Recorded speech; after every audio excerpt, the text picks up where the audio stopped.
ದೊಡ್ಡವ.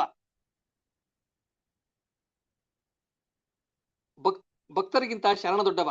ಎಷ್ಟೇ ಆದ್ರೂ ಇದು ಬರೀ ಭಕ್ತಿ ಚಳುವಳಿ ಇತ್ತು. ಇದನ್ನ ಶರಣ ಚಳುವಳಿಯಾಗಿ ಮಾರ್ಪಡಿಸಿದವರು ಕಲ್ಯಾಣದ ಶರಣರು, ಬಸವಣ್ಣನವರು. ಲಕ್ಷಕ್ಕೊಬ್ಬ ಭಕ್ತ, ಕೋಟಿಗೊಬ್ಬ ಶರಣ ಅಂದ್ರ ಭಕ್ತಿಗಿಂತ ಶರಣ ದೊಡ್ಡವ. ಹಾಗಾದ್ರೆ ನೀವು ಭಕ್ತರೋ ಶರಣರು? ಶರಣರು ಅಂತ ಹೇಳ್ಬೇಕಿನ್ಮೇಲೆ. ಹೌದು, ಭಕ್ತಿ ಇರ್ತದ, ಅದಕ್ಕ ಬುನಾದಿಯಾಗಿ ಭಕ್ತಿ ಇರ್ತದ. ಆದ್ರ ನಾವು ಶರಣರು. ಭಕ್ತಿ ವ್ಯಕ್ತಿವಾದಿ, ಆತ್ಮೋದ್ಧಾರಕ ವಿಚಾರ ಮಾಡುವವ. ಶರಣ ಆತ್ಮೋದ್ಧಾರದ ಕೂಡ ಸಮಾಜೋದ್ಧಾರ ಮಾಡುವವನು. ಇದು ಬಸವಣ್ಣನವರು ಹೇಳಿದ್ದು. ಅದಕ್ಕೆ ಬಸವಣ್ಣನವರು ಹೇಳ್ತಾರೆ, ಸೋಹಂ ಎಂದೆನಿಸದೆ ದಾಸೋಹಂ ಎಂದೆನಿಸಯ್ಯ. ಸೋಹಂ ಅದು ಆತ್ಮವಾದಿ, ಆತ್ಮೋದ್ಧಾರ ಅಷ್ಟೇ. ಶಂಕರಾಚಾರ್ಯರದು ಸೋಹಂ ಅದಲ್ಲ, ಅದು ಸ್ವ ಅಹಂ, ಅಂದ್ರೆ ನಾನು ದೇವರಾಗೋದು. ತಗೊಂಡು ಏನ್ ಮಾಡ್ತೀರಿ? ನಿಮ್ ಮನೆಗೆ ನೀವು ದೇವ್ರ ಕೂತ್ರಿ, ಆಮೇಲೆ ಅವ ದೇವ್ರ ಕುಂತ, ಅದರಿಂದ ಆಗೋದಾದ್ರೂ ಏನು? ಸಮಾಜದಾಗ ಬದುಕ್ಬೇಕಾಗೈತಿ ನಾವು. ಅದಕ್ಕೆ ಬಸವಣ್ಣ ಸೋಹಂ ಸಂಸ್ಕೃತಿಗೆ ಬಂದು ನಿಂತ ಭಾರತೀಯ ಧಾರ್ಮಿಕ ಇತಿಹಾಸ ಇತ್ತಲ್ಲ, ಅದನ್ನ ದಾಸೋಹಂ ಸಂಸ್ಕೃತಿಗೆ ಬೆಳೆಸಿದ ಅನ್ನುವುದನ್ನು ನಾವಿಲ್ಲಿ ಗಮನಿಸಬೇಕಾಗ್ತದೆ. ಅದಕ್ಕಾಗಿ ಪ್ರಭುದೇವರು ಒಂದು ಮಾತು ಹೇಳ್ತಾರೆ, ಕವಿತ್ವ ಸಾಧಕರೆಲ್ಲ ಕಳವಳಿಸಿ ಹೋದರು, ವಿದ್ಯಾ ಸಾಧಕರೆಲ್ಲ ಬುದ್ಧಿಗೆಟ್ಟರು, ತತ್ವ ಸಾಧಕರೆಲ್ಲ ಏನೋ ಹಾಗೆ ಹೋದ್ರು, ಲಿಂಗ ಸಾಧಕರೆಲ್ಲ ಭೂಭಾರಕರಾದರು, ಆತ್ಮವಾದಿ ಇದ್ದೀರಲ್ಲ ನೀವು, ಸೋಹಂ ಅಂತೀರಲ್ಲ ನೀವು ಭೂಮಿಗೆ ಭಾರವಾದವರು ಅಂತ. ನಿಮ್ಮ ಮನ್ಯಾಗ ಕುಂತು ಪೂಜಾ ಮಾಡಿ ಅಥವಾ ಗವ್ಯಾಗ ಅಂದ್ರೆ ಗವಿ ಒಳಗೆ ಪೂಜಾ ಮಾಡ್ಕೊಂತ ಕುಂತ್ರ ಭೂಮಿಗೆ ಭಾರವಾದ್ರಿ ಅಂತ ನೀವು. ಲಿಂಗ ಸಾಧಕರೆಲ್ಲ ಭೂಭಾರಕರಾದರು. ನಮ್ಮ ಗುಹೇಶ್ವರ ಲಿಂಗದಲ್ಲಿ ಜಂಗಮ ಸಾಧಕವನೊಬ್ಬನಾತ ಬಸವಣ್ಣ ಒಬ್ಬನೇ. ಎಂತ ಎಂತ ಎಂತ ಮಾತು! ನಾವು ಭಕ್ತರಿ, ನಾವೆಲ್ಲ ಲಿಂಗ ಪೂಜರಿ. ಹೌದು, ಇರ್ಬೇಕದು. ಹಂಗ್ಯಾಂಗ್ ಇರಬಾರ್ದಿಂದ ಬಸವಣ್ಣ ನಮ್ದು ಸೋಹಂ ಸಂಸ್ಕೃತಿ ಅಲ್ಲ, ದಾಸೋಹಂ ಸಂಸ್ಕೃತಿ ನಮ್ಮದು, ಭಕ್ತಿ ಸಂಸ್ಕೃತಿ ಅಲ್ಲ, ಶರಣ ಸಂಸ್ಕೃತಿ ನಮ್ದು ಅಂದ. ಆದ್ರಿಂದ ಇನ್ಮೇಲೆ ನಾವು ನಿಜವಾದ ಒಂದು ತತ್ವ ಏನು ಅನ್ನೋದನ್ನ ತಿಳಿದುಕೊಂಡು ಮುಂದುವರಿಯೋದು ಅವಶ್ಯ ಅದ. ಅಂದ್ರ 2 ಕೆಲಸ ಆಗ್ಬೇಕಾಗೈತಿ. ಇವರೆಲ್ಲ ಭಾಷಣ ಸ್ವಾಮಿಗಳು, ಭಕ್ತರು ನಾವಿದ್ದೀವಲ್ಲ, ನಾವು ಬಸವದ್ರೋಹಿಗಳಿದ್ದೀವಿ. ಕಣ್ಣು ಮುಚ್ಕೊಂಡು ಹಾಲು ಕುಡಿದ್ರ ಯಾರಿಗೂ ಕಾಣೋದಿಲ್ಲ ಅಂತ ತಿಳ್ಕೊಬೇಡ್ರಿ. ನಾವೆಲ್ಲ ಬಸವದ್ರೋಹಿಗಳು ಇದ್ದೀವಿ. ಈಗ ಮೊದಲು 2 ಕೆಲಸ ಆಗ್ಬೇಕು. ಲಿಂಗಾಯತ ಇತಿಹಾಸ ಗ್ರಂಥ, 2ನೇದು ಲಿಂಗಾಯತ ಸಿದ್ಧಾಂತ ಗ್ರಂಥ. ನಿಜವಾದ ಲಿಂಗಾಯತ ಸಿದ್ಧಾಂತ ಏನದ, ನಿಜವಾದ ಲಿಂಗಾಯತ ಇತಿಹಾಸ ಏನದ, ಇವೆರಡೂ ಗ್ರಂಥ ಮಾಡ್ಲಾರ್ದ ನಾವೇನು ಸಭೆ ಸಮಾರಂಭ ಮಾಡಿದ್ರು ಅದು ಏನೂ ಆಗೋದಿಲ್ಲ. ಆದ್ರಿಂದ ಈ 2 ಪುಸ್ತಕಗಳು, ಒಂದು ಶುದ್ಧ ಇತಿಹಾಸ ಮತ್ತು ಇನ್ನೊಂದು ಶುದ್ಧ ಸಿದ್ಧಾಂತ ಗ್ರಂಥ, ಇವು ನಾವು ಕನ್ನಡದಲ್ಲಿ ಮಾಡಬೇಕಾದ 2 ಕೆಲಸಗಳು. ಇನ್ನೊಂದು ವಿಚಾರ ಅಂತಂದ್ರ ನೋಡಿ, ಕೆಲವು ದಿವಸದ ಹಿಂದೆ ಒಬ್ಬ ಸ್ವಾಮಿಗಳು ಒಂದು ದೊಡ್ಡ ಪುಸ್ತಕ ಮಾಡಿದ್ರು, 7,000 ಪಾರಿಭಾಷಿಕ ಪದಗಳು ಅಂತ, 7,000 ಲಿಂಗಾಯತ ಪದಗಳು ಅದಾವ ಅಂತ. ನನಗನಿಸ್ತು, ಪಾಪ ಮಾದಾರ ಚೆನ್ನಯ್ಯ, ದೋಹಾರ ಕಕ್ಕಯ್ಯ 7,000 ಪದಗಳನ್ನ ಇಟ್ಕೊಂಡು ಬದುಕ್ ಮಾಡಿದ್ರ? ಸಾಮಾನ್ಯರವರು, ದುಡಿಯೋರು, ಏನೋ ಶರಣರು ಕೆಲಸ ಮಾಡಿ ಬಂದದ್ದನ್ನ ದಾಸೋಹ ಮಾಡಿ ಶಿವ ಅಂತ ಮಲ್ಕೊಂಡು ಹೇಳುವಂತಹ ಜನ 7,000 ಶಬ್ದ ಪುಸ್ತಕವೊಂದನ್ನ ಮಾಡ್ತಾರ. ಅದನ್ನ ಬಿಡುಗಡೆ ಮಾಡಕ ಬಾ ಅಂದ್ರ ನಾನ್ ಬರೋದಿಲ್ಲ ಅಂದೆ. ಯಾಕಂದ್ರ ಆ 7,000 ಶಬ್ದ ನಮ್ದಲ್ಲ ಅಂತ ಹೇಳಿದೆ. ಅವರ ಶೈವರ ಶಬ್ದಗಳನ್ನು ಸೇರಿಸ್ಬಿಟ್ಟಿರಿ, ಅವು ನಮ್ಮವಲ್ಲ. ನನಗೆ ತಿಳಿದ ಮಟ್ಟಿಗೆ ನಮ್ಮ ಶಬ್ದ 5, ನಮ್ಮ ಶಬ್ದಗಳು 5. ಯಾಕೆಂದ್ರೆ ಯಾವುದು ದೊಡ್ಡ ಧರ್ಮ ಅಂದ್ರ, ಯಾವುದು ಕಡಿಮೆ ಶಬ್ದ ಒಳಗೊಂಡಿರ್ತದ ಅದು ದೊಡ್ಡ ಧರ್ಮ, ಯಾವುದು ಸರಳ ಇರ್ತದ ಅದು ದೊಡ್ಡ ಧರ್ಮ. ಸುಮ್ಮನೆ 3 ದೀಕ್ಷೆ, 21 ದೀಕ್ಷೆ, ಆ ದೀಕ್ಷೆ ಈ ದೀಕ್ಷೆ ಇವ್ಯಾವು ನಮ್ಮವಲ್ಲ. ಇವೆಲ್ಲ ಶೈವರವು. ಶೈವರು ಅಂದ್ರೆ ಯಾರು? ವೀರಶೈವರು. ವೀರಶೈವರು ಅಂದ್ರೆ ಯಾರು? ಆರಾಧ್ಯರು. ಆಂಧ್ರದ ಆರಾಧ್ಯರು ಕರ್ನಾಟಕದ ಲಿಂಗಾಯತರ ಮೇಲೆ ಸವಾರಿ ಮಾಡಿದ್ದಾರೆ. ಇವತ್ತು ನಾವು ಅವರನ್ನ ಹೊತ್ಕೊಂಡು ತಿರುಗಾಡ್ತೀವಿ. ನಮ್ಮವು 5 ಶಬ್ದಗಳು. 5 ಶಬ್ದ ತಿಳ್ಕೊಂಡ್ಬಿಟ್ರೆ ಸಾಕು. ಒಂದು ಗುರು, ಒಂದು ಲಿಂಗ, ಒಂದು ಜಂಗಮ, ಒಂದು ಕಾಯಕ, ಒಂದು ದಾಸೋಹ. ಗುರು, ಲಿಂಗ, ಜಂಗಮ, ಕಾಯಕ, ದಾಸೋಹ, ಸಾಕು, ಮುಗೀತು. ಇವು 5ರೊಳಗದ ನಮ್ಮ ತತ್ವ. ಇವು 5 ಹೊರತುಪಡಿಸಿ ಇವು ಷಟ್ಸ್ಥಲ, ಅಷ್ಟವರ್ಣ ಎಲ್ಲ ಇದ್ರಾಗ ಬರ್ತಾವ. ಅದಕ್ಕಾಗಿ ನಿಜವಾದ ಒಂದು ಸಿದ್ಧಾಂತ ಗ್ರಂಥವನ್ನು ಮಾಡ್ಬೇಕು. ಮತ್ತು ಇವತ್ತು ಲಿಂಗಾಯತರು ಏನ್ ಮಾಡ್ಬೇಕು, ನಿದ್ದಿ ಮಾಡ್ಬೇಕು. ನಿದ್ದಿ ನಾನೊಂದ್ ಕಡೆ ಮಾತಾಡಿದ್ದೆ, ಅದೇ ಮಾತನ್ನ ಇಲ್ಲಿ ಹೇಳ್ತೀನಿ. ಇಂದು ಲಿಂಗಾಯತರು ಏನ್ ಮಾಡ್ಬೇಕು? ನಂಬರ್ 1, ಲಿಂಗಾಯತದ ಶುದ್ಧೀಕರಣ. ಏನೇನೋ ಸೇರ್ಕೊಂಡ್ ಬಿಟ್ಟವ ನಮ್ಮೊಳಗ. ಮೊದಲನೇದು ಲಿಂಗಾಯತದ ಶುದ್ಧೀಕರಣ, ಎರಡನೇದು ಲಿಂಗಾಯತದ ನವೀಕರಣ, ಮೂರನೇದು ಲಿಂಗಾಯತದ ಏಕೀಕರಣ, ನಾಲ್ಕನೆಯದು ಲಿಂಗಾಯತದ ಜಾಗತೀಕರಣ, ಐದನೆಯದು ಲಿಂಗಾಯತದ ಸಬಲೀಕರಣ. 5 ಕೆಲಸಗಳು ನಮ್ಮಲ್ಲಿ ಆಗ್ಬೇಕಾಗ್ಯಾವ. ಶುದ್ಧೀಕರಣ ನಮ್ಮ ಮನೆ ಒಳಗ, ನಮ್ಮ ಮಠದೊಳಗ ಆಗ್ಬೇಕು. ಮೊದಲು ಮಠದೊಳಗ ಆಗ್ಬೇಕು. ಯಾಕಂದ್ರ ನಮಗ ಆದರ್ಶ ಅವರು. ನಾನೆಲ್ಲೋ ಕೆಲವು ದಿವಸದಿಂದ ಹೇಳಿದ ಮಾತಿದು, ಮಠದೊಳಗ ಬಸವಣ್ಣ ಇಲ್ಲ, ಸ್ವಾಮಿಗಳಿದ್ದಾರೆ. ಈಗಿರುವ ಸ್ವಾಮಿ ತನ್ನ ದೊಡ್ಡ ಫೋಟೋ ಹಾಕಿರ್ತಾನ, ತನ್ನ ಹಿಂದಿನ ಸ್ವಾಮಿ ಫೋಟೋ ಹಾಕಿರ್ತಾನ. ಆ ಹಿಂದಿನ ಸ್ವಾಮಿ ಪುರಾಣ ಬರ್ಸಿರ್ತಾನ, ಸುಳ್ಳೆ ಪುರಾಣ ಬರ್ಸಿರ್ತಾರ. ಬರ್ಸಿ ಪ್ರತಿ ವರ್ಷ ಪುರಾಣ ಹೇಳಿ ಅವನ್ ಜೀವಂತವಾಗಿ ಇಡ್ತಾರ. ಎಲ್ಲಿವರೆಗೆ ನಮ್ಮ ಮಠದೊಳಗೆ ಬಸವಣ್ಣ ಪ್ರವೇಶ ಆಗೋದಿಲ್ಲ, ಅಲ್ಲಿವರೆಗೂ ನಮ್ಮ ಮಠಗಳೇ ಅಲ್ಲ. ಈಗ ಏನಾಗದ ಅಂದ್ರೆ, ನಮ್ಮ ಮಠಗಳು ಈಗ ಶಿಕ್ಷಣ ಸಂಸ್ಥೆ ಆಗ್ಯಾವ. ಒಂದ್ ರೀತಿ ಶಾಮನೂರ್ ಶಿವಶಂಕರಪ್ಪ ಅವರಿಗೆ ಕಾವಿ ಹಾಕಿದ್ರೆ ಯಾಂಗ್ ಕಾಣ್ತದ ಹಾಂಗದ. ಸ್ವಲ್ಪ ತಡೀರಿ. ನಮ್ ಸ್ವಾಮಿಗಳದ್ದು ಶಿಕ್ಷಣ ಸಂಸ್ಥೆ ಬಂದಾವ, ಮಠದೊಳಗ್ ಧರ್ಮ ಇಲ್ಲ. ಈಗ ಬರೀ ಶಿಕ್ಷಣ. ನಾವು ಒಂದ್ ಮಠಕ್ಕೆ ಹೋಗಿದ್ದೆವು, ಜಗದ್ಗುರು ಮಠಕ್ಕೆ. 100 ಜನ ಕುಂತಿದ್ರು, ಹಾರ ಇಟ್ಕೊಂಡು. ಒಂದ್ 20-25 ಜನ ಹಿಂದೆ ಹಾರ, ಶಾಲು ಅದ ಏನಾರ ನೋಡಿದ್ರ, ನಾನು ಎಷ್ಟು ಭಕ್ತಿ ಐತಪ್ಪ ಈ ಸ್ವಾಮಿ ಮೇಲ, ಎಷ್ಟು ಭಕ್ತಿ ಐತ್ರಿ ಎಂದೆ. 50-60 ಮಂದಿ ಕ್ಯೂ ಹಚ್ಚಿ ಕುಳಿತಿದ್ರು. ಎಂತ ಹಾರ, ಎಂತ ಶಾಲು, ಎಂತ ಹಣ್ಣು, ಏನು ಭಕ್ತಿ ಇವ್ರದು ಸ್ವಾಮಿ ಮೇಲ ಅಂದಾಗ, ಇಲ್ಲ ರೀ, ಇವ್ರು ಸೀಟ್ ಕೇಳಲಿಕ್ಕೆ ಬಂದಾರ ಅಂತ ಹೇಳಿದ್ರು. ಮೆಡಿಕಲ್ ಸೀಟ್ ಕೇಳಕ್ ಬಂದಾರ ಇವರು. ಇನ್ನ ಏನ್ ಇಲ್ಲ, ಇನ್ನು 10 ವರ್ಷ ಬಿಟ್ರ ನಮ್ ಸ್ವಾಮಿಗಳು MLA ಆಗ್ತಾರ, ರಾಜಕಾರಣಿಗಳು MP ಆಗ್ತಾರ. ನಾಚಿಕೆ ಬರ್ಬೇಕು. ನೀವೇನು ಯಾವುದಕ್ಕಾಗಿ ಭದ್ರಾಗಿದ್ದೀರಿ? ಕೊಟ್ಟ ಕುದುರೆಯನ್ನು ಏರಲರಿಯದೆ ಮತ್ತೊಂದ ಕುದುರೆಯನ್ನು ಬಯಸುವಾತ ವೀರನೂ ಅಲ್ಲ, ಧೀರನೂ ಅಲ್ಲ. ಇನ್ನೇನು ಬಹಳ ದಿವಸ ಉಳಿದಿಲ್ಲ ಸ್ವಾಮಿಗಳು MLC MP ಆಗೋದು. ಈ ಮನೋಧರ್ಮ ನಮ್ ಸ್ವಾಮಿಗಳಿಗೆ ಬಂದ್ಬಿಟ್ಟಿದೆ. ಒಮ್ಮೆ ನಮ್ಮ ಮನೆ ಒಳಗ ಮಠದ ಬಗ್ಗೆ ಪ್ರಶ್ನೆ ಆಯ್ತು. ಇನ್ನೊಂದು ಹೇಳ್ತೀನಿ, ಮಠದ ಬಗ್ಗೆ ಎಲ್ಲಿವರೆಗೆ ಮಠದ ಅಧಿಕಾರಿ ಒಂದೇ ಜಾತಿಯವರು ಇರ್ತಾರೆ, ಅಲ್ಲಿವರೆಗೆ ಮಠ ಉದ್ಧಾರ ಆಗುವುದಿಲ್ಲ.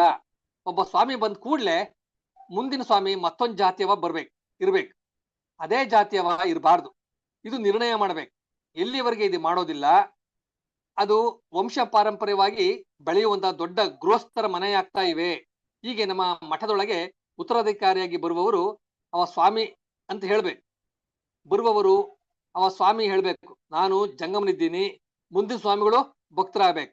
ಭಕ್ತರೊಳಗೆ ಈ ಸಲ ಗಾಣಿಗರ ಇದಾನ, ಮುಂದಿನ ಸಲ ಪಂಚಮಸಾಲಿಯವ್ರು ಬರ್ಬೇಕು, ಅದ್ರ ಮುಂದಿನ ಸಲ ರೆಡ್ಡಿಯರ್ ಬರ್ಬೇಕು, ಅದ್ರ ಮುಂದಿನ ಸಲ ಬಣಜಿಗ ಬರ್ಬೇಕು, ಅದ್ರ ಮುಂದಿನ ಸಲ ಕ್ಷೌರಿಕ ಬರ್ಬೇಕು, ಅದ್ರ ಮುಂದಿನ ಸಲ ಅಗಸ್ರವ ಬರ್ಬೇಕು. ಇದು ಎಲ್ಲಿವರೆಗೆ ನಾವು ಮಾಡೋದಿಲ್ಲ. ಮೊದಲ ಇದ್ರ ಶುರು ಮಾಡ್ರಿ, ಜಾತಿ ತಾವೇ ಹೋಗ್ತಾವ. ಇನ್ನು ನನ್ನ ಲಿಸ್ಟ್ ಮುಗ್ದಿಲ್ಲ. ಹಿಂಗೆ ನಾವು ಎಲ್ಲಿವರೆಗೆ ಪರಿವರ್ತನೆ ಮಾಡೋದಿಲ್ಲ, ಅಲ್ಲಿವರೆಗೆ ಸುಧಾರಣೆ ಆಗೋದಿಲ್ಲ. ನಮ್ಮ ಮನೆ ಮತ್ತು ಮಠ ಮತ್ತ ನಮ್ಮ ಮನೆ ಒಳಗ ಏನ್ ಜಗ್ಲಿ ಮೇಲೆ ದೇವ್ರು ಏನ್ ಸುದ್ದಿ ಅದನ್ನ ನೋಡಿದ್ರ ನಾವು ವಚನ ಹೇಳ್ತೀವಿ, ದೇವರೊಬ್ಬ ನಾಮ ಹಲವು ಪರಮ ಪತಿವ್ರತೆಗೆ ಗಂಡನೊಬ್ಬ. ನಮ್ ಮನ್ಯಾಗ ಹೋದ್ರ ಎಷ್ಟ್ ಜನ ಗಂಡಂದ್ರಿದಾರ, ನಮ್ ಜಗ್ಲಿ ಮೇಲೆ ಎಷ್ಟ್ ಫೋಟೋ, ಎಷ್ಟ್ ಗಂಡಂದ್ರು ಕೂತಾರ. ಇದನ್ನ ನಾವು ವಿಚಾರ ಮಾಡ್ಬೇಕು. ನಮ್ಮ ಮನೆಯನ್ನ ಶುದ್ಧೀಕರಣ ಮಾಡ್ಬೇಕು, ನಮ್ಮ ಮನಸ್ಸನ್ನ ನವೀಕರಣ ಮಾಡ್ಬೇಕು. ನವೀಕರಣ ಅಂದ್ರ ಏನೋ ನಮ್ಮ ಮನೆಯೊಳಗ ಯಾರೋ ತೀರ್ಕೊಂಡಾಗ ಲಿಂಗಾಯತರು ಎಷ್ಟ್ ಅಸಹ್ಯ, ಅದ್ 2 ದಿವಸ ಶವ ಇಡ್ತಾರ. ಅದ್ರ ಶವನೇ ಅದು. ಇಂಥವುಗಳನ್ನ ನಾವು ನವೀಕರಣ ಮಾಡೋದು ಅವಶ್ಯ ಅದ. ಇಂಥ ಕೆಲವು ವಿಷಯಗಳನ್ನ ನಿಮ್ ಮುಂದೆ ಹೇಳಿದ್ದೀನಿ. ಇನ್ನೊಂದು ಮಾತು ಹೇಳ್ಬೇಕಾಗೈತಿ. ದಕ್ಷಿಣ ಭಾರತದ ಬಹಳ ದೊಡ್ಡ ಜನ ಸಮುದಾಯ ಅಂದ್ರೆ ಲಿಂಗಾಯತ ಸಮುದಾಯ. ಇಡೀ ದಕ್ಷಿಣ ಭಾರತದೊಳಗೆ ಎಲ್ಲ ಸಮುದಾಯ ಎಣಿಕೆ ಮಾಡಿದ್ರ ಕರ್ನಾಟಕದೊಳಗ ದೊಡ್ಡ ಸಮುದಾಯ, ಆಂಧ್ರದೊಳಗ ದೊಡ್ಡ ಸಮುದಾಯ, ಮಹಾರಾಷ್ಟ್ರದೊಳಗೆ ದೊಡ್ಡ ಸಮುದಾಯ, ಕೇರಳದೊಳಗೂ ಅದ, ತಮಿಳ್ನಾಡೊಳಗೂ ಅದ, ಗೋವಾದೊಳಗೂ ಬಹಳಷ್ಟು ಜನ ಲಿಂಗಾಯತರು ಇದ್ದಾರ. ಇದನ್ನ ನೋಡಿದ್ರ ದಕ್ಷಿಣ ಭಾರತದೊಳಗ ಅತಿ ದೊಡ್ಡ ಸಮುದಾಯ ಅಂದ್ರೆ ಲಿಂಗಾಯತ ಸಮುದಾಯ. ಇದನ್ನ ಉತ್ತರ ಭಾರತದ ರಾಜಕಾರಣಿಗಳಿಗೆ ತಿಳಿಸ್ಕೊಡ್ಬೇಕು. ನಾವ್ ಎಷ್ಟು ದೊಡ್ಡ ಸಮಾಜ ಇದ್ದೀವಿ, ನಮ್ಮ ಜನಸಂಖ್ಯೆ ಇಷ್ಟು ದೊಡ್ಡದದ, ಬೇರೆ ಬೇರೆ ಪ್ರಾಂತದೊಳಗೆ ಹಂಚ್ ಹೋಗಿವಿ ನಾವು, ನಮ್ಮನ್ನು ನೀವು ಬೆಳೆಸಿದ್ರೆ ಹುಷಾರ್. ಐ ಆಮ್ ಲಿಂಗಾಯತ್, ಹುಷಾರ್, ಮೈ ಲಿಂಗಾಯತ್ ಹೂ ಅಂತ ಹೇಳ್ಬೇಕು. ಈಗ ಒಂದು ಏನ್ ಕೆಲಸ ಆಗ್ಬೇಕಂದ್ರ, ಒಂದು ಲಿಂಗಾಯತ ರಾಷ್ಟ್ರೀಯ ಅಧಿವೇಶನ ಆಗ್ಬೇಕು. ಎಲ್ಲಿ ಪೂನಾದಲ್ಲಿ ಮಾಡ್ತಿರೋ, ಸೋಲಾಪುರದಲ್ಲಿ ಮಾಡ್ತಿರೋ, ಎಲ್ಲಾದ್ರೂ ಮಾಡ್ರಿ. ಎಲ್ಲ ಲಿಂಗಾಯತರು ಕೂಡಿದ್ರೆ ಉತ್ತರ ಭಾರತದ ರಾಜಕಾರಣಿಗಳು ಅಥವಾ ನಮ್ಮನ್ನು ಆಳುವ ಯಾರೇ ಇರಲಿ ಅವ್ರಿಗೆ ಅಯ್ಯೋ ಎಷ್ಟು ದೊಡ್ಡ ಸಮುದಾಯ ಅದ ಇದು, ಇಲ್ಲಿವರೆಗೂ ಹಂಚಿ ಹೋಗಿದ್ದು ನಮಗೆ ಗೊತ್ತೇ ಇರಲಿಲ್ಲ, ಇದು ಸುಮ್ಮನೆ ಮೈನಾರಿಟಿ ಸಮುದಾಯ ಅಂತ ತಿಳ್ಕೊಂಡಿದ್ವಿ ಅನ್ಕೋಬೇಕು. ನಾವು ಲಿಂಗಾಯತರು ದಕ್ಷಿಣ ಭಾರತದಲ್ಲಿ ನಮ್ಮದೇ ಮೆಜಾರಿಟಿ.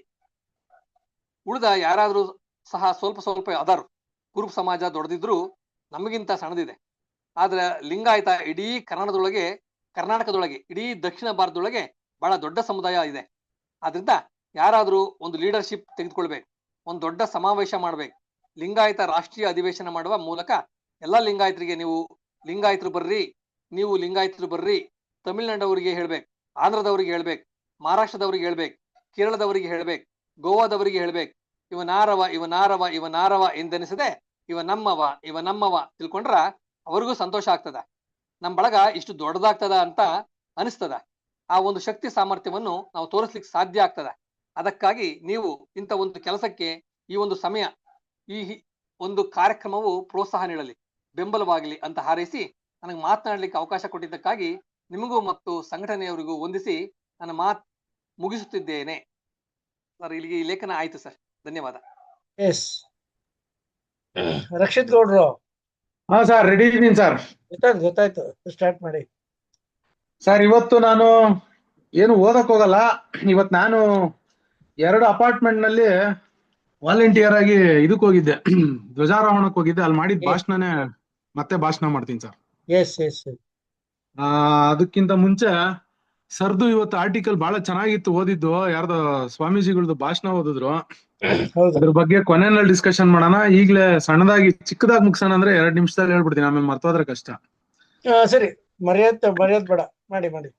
ಏನಪ್ಪಾ ಅಂತಂದ್ರೆ, ಇದ್ರಲ್ಲಿ ಸ್ವಾಮಿಗಳು ಬಹಳಷ್ಟು ಚೆನ್ನಾಗಿ ಪರಿವರ್ತನೆ, ಶುದ್ಧೀಕರಣ, ನವೀಕರಣದ ಬಗ್ಗೆ ಬಹಳ ಮಾತಾಡಿದ್ರು ಅವ್ರ ಭಾಷಣದಲ್ಲಿ. ಧರಣೇಂದ್ರ ಕುಮಾರ್ ಸರ್ ಓದಿದ್ದು ತುಂಬಾ ಚೆನ್ನಾಗಿತ್ತು. ಆದ್ರೆ ನನ್ನ ಒಂದು ಅಭಿಪ್ರಾಯ ಏನಪ್ಪಾ ಅಂತಂದ್ರೆ, ಲಿಂಗಾಯತ ಮಠಾಧೀಶರು ಯಾರು ನೇರವಾಗಿ ಲಿಂಗಾಯತರ ಕರೆನೂ ಕೊಡ್ತಾ ಇಲ್ಲ, ಅವ್ರ ಅರಿವನ್ನು ಮೂಡಿಸ್ತಾ ಇಲ್ಲ. ನೇರವಾಗಿ ದೇವಸ್ಥಾನದೊಳಗಡೆ ದೇವ್ರಿಲ್ಲ ಕಣ್ರಯ್ಯ, ನೀವ್ ಹೋಗ್ಬೇಡ್ರಿ, ಎಲ್ಲಾ ಕುಲದೊಳಗೂ ನೀವ್ ತರ್ಬೇಕು, ಮೊದಲ ಜಾತ್ಯತೀತ ಸಿದ್ಧಾಂತದ ಉಗಮಗಾರನೇ ಬಸವಣ್ಣ ಅಂತ ಯಾರು ಹೇಳ್ಕೊಡ್ತಾ ಇಲ್ಲ.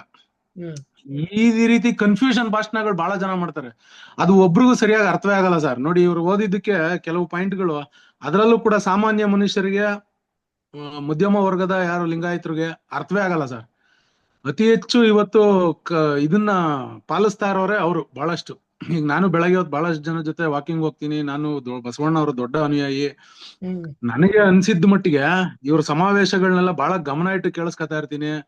ಈ ಲಿಂಗಾಯತರದು ಬಗ್ಗೆ, ವೀರಶೈವರು ಅದು ಇದು ಯೂಟ್ಯೂಬ್ ನಲ್ಲೆಲ್ಲ ಮಾತಾಡೋದನ್ನ ಯಾರು ನೇರವಾಗಿ ಖಡಕ್ ಆಗಿ ಹೌದು ನಾನು ಒಪ್ಕೊಳ್ಳೋದೇ ಇಲ್ಲ, ನನಗೆ ಒಬ್ಬ ಪೂರ್ವಿಕ, ನಾನು ಒಂದು ಸಂತಾನ, ನಾನು ಇದಿಲ್ಲ, ನಾವು ನಮ್ಮ ಪೂರ್ವಿಕರು 1500ನೇ ಇಸ್ವಿನಲ್ಲಿ ನಾವೆಲ್ಲ ಬೆರೆತು, ನಾನಾ ಜನಾಂಗಗಳು ಬೆರೆತು ನಾವೆಲ್ಲ ಒಂದು ಧರ್ಮ ಆಗಿರೋದು ಅಂತ ಯಾರು ನೇರವಾಗಿ ಬಾಯಿ ಬಿಟ್ಟು ಹೇಳೋದೇ ಇಲ್ಲ, ಒಪ್ಕೊಳ್ಳೋದೇ ಇಲ್ಲ ಸರ್. ನಾವು ನೀವು ಮಾತಾಡಿ ಹೇಳ್ತೀನಿ. ಏನೇನೋ ಹೇಳ್ತಾರೆ, ನವೀಕರಣ ಮಾಡ್ಬೇಕು, ಶುದ್ಧೀಕರಣ ಮಾಡ್ಬೇಕು, ಪರಿವರ್ತನೆ ಆಗ್ಬೇಕು, ಅದ್ ಮಾಡ್ಬೇಕು, ಇದ್ ಮಾಡ್ಬೇಕು. ಅರ್ಥವಾಗದೇ ಇರೋ ರೀತಿ ಜೋಹರ್ ಕಕ್ಕಯ್ಯ ಅವನು, ಮಡಿವಾಳ ಮಾಚಯ್ಯ ಇವನು, ಅಕ್ಕ ಮಹಾದೇವಿ ಅವಳು, ಹಿಂಗೆ ಅಂತ ಹೇಳ್ತಾರೆ ಹೊರತು ನಾವೆಲ್ಲರೂ ಬೇರೆ ಅವರು. ನಮ್ಮಲ್ಲಿ ಜಾತ್ಯತೀತನ ಹೊಡೆದಾಕ್ಬೇಕು ಅಂತಂದ್ರೆ, ನೀನು ಮಾದಗರ ಮನೆಯಿಂದ ತರ್ಬೇಕು, ನೀನು ಒಕ್ಲಿಗನ ಮನೆ ಹುಡುಗಿನ ಮದುವೆ ಮಾಡ್ಕೋಬೇಕು, ನೀನ್ ಯಾರೋ ಕುರುಬನ್ ಮನೆನ ಮದುವೆ ಮಾಡ್ಕೊಂಡು ನೀನ್ ಜಾತಿ ನೋಡಬಾರ್ದು ಅಂತ ಯಾರು ಕರೆ ಕೊಟ್ಟಿಲ್ಲ ಇಲ್ಲಿವರೆಗೂ. ನೇರವಾಗಿ ಅರ್ಥವಾಗೋ ರೀತಿ ಆ ಜನಾಂಗಕ್ಕೆ ಯಾರು ಮಾಡ್ತಿಲ್ಲ ಅನ್ನೋದು ನಾನು ಕಂಡಂತ ಸ್ಪಷ್ಟ ಮತ್ತು ನೇರವಾಗಿ ಧೈರ್ಯವಾಗಿ ಹೇಳ್ತೀನಿ ಸರ್. ಇದನ್ನ ಯಾರು ಅದನ್ನ ಒಪ್ತಾರೋ ಬಿಡ್ತಾರೋ, ಇದ್ರ ಮೇಲೆ ಯಾರಾದ್ರೂ 1-2 ನಿಮಿಷ ನನ್ನ ಅಭಿಪ್ರಾಯಕ್ಕೆ ಅರ್ಥೈಸಂಗಿದ್ರೆ ಅರ್ಥೈಸಿ. ನಾನೇ ಹೇಳ್ತೀನಿ ಹೇಳಿ ಸರ್. ಬಸವಣ್ಣವ್ರು ಹೇಳಿರೋದು ದೇವಸ್ಥಾನಕ್ಕೆ ಹೋಗ್ಬೇಡಿ ಅಂತ ಅಲ್ವಾ? ಅಂದ್ರೆ ನಿನ್ನಲ್ಲೇ ದೇವ್ರನ್ನ ಕಾಣು ಅಂತ ಹೇಳಿದ್ರಲ್ವಾ? ಹೌದು. ಬಹುಶಃ ಅವರೇ ಸತ್ಯನಾರಾಯಣ ಪೂಜೆ ಜಾಸ್ತಿ ಮಾಡಿಸ್ತಾರೆ.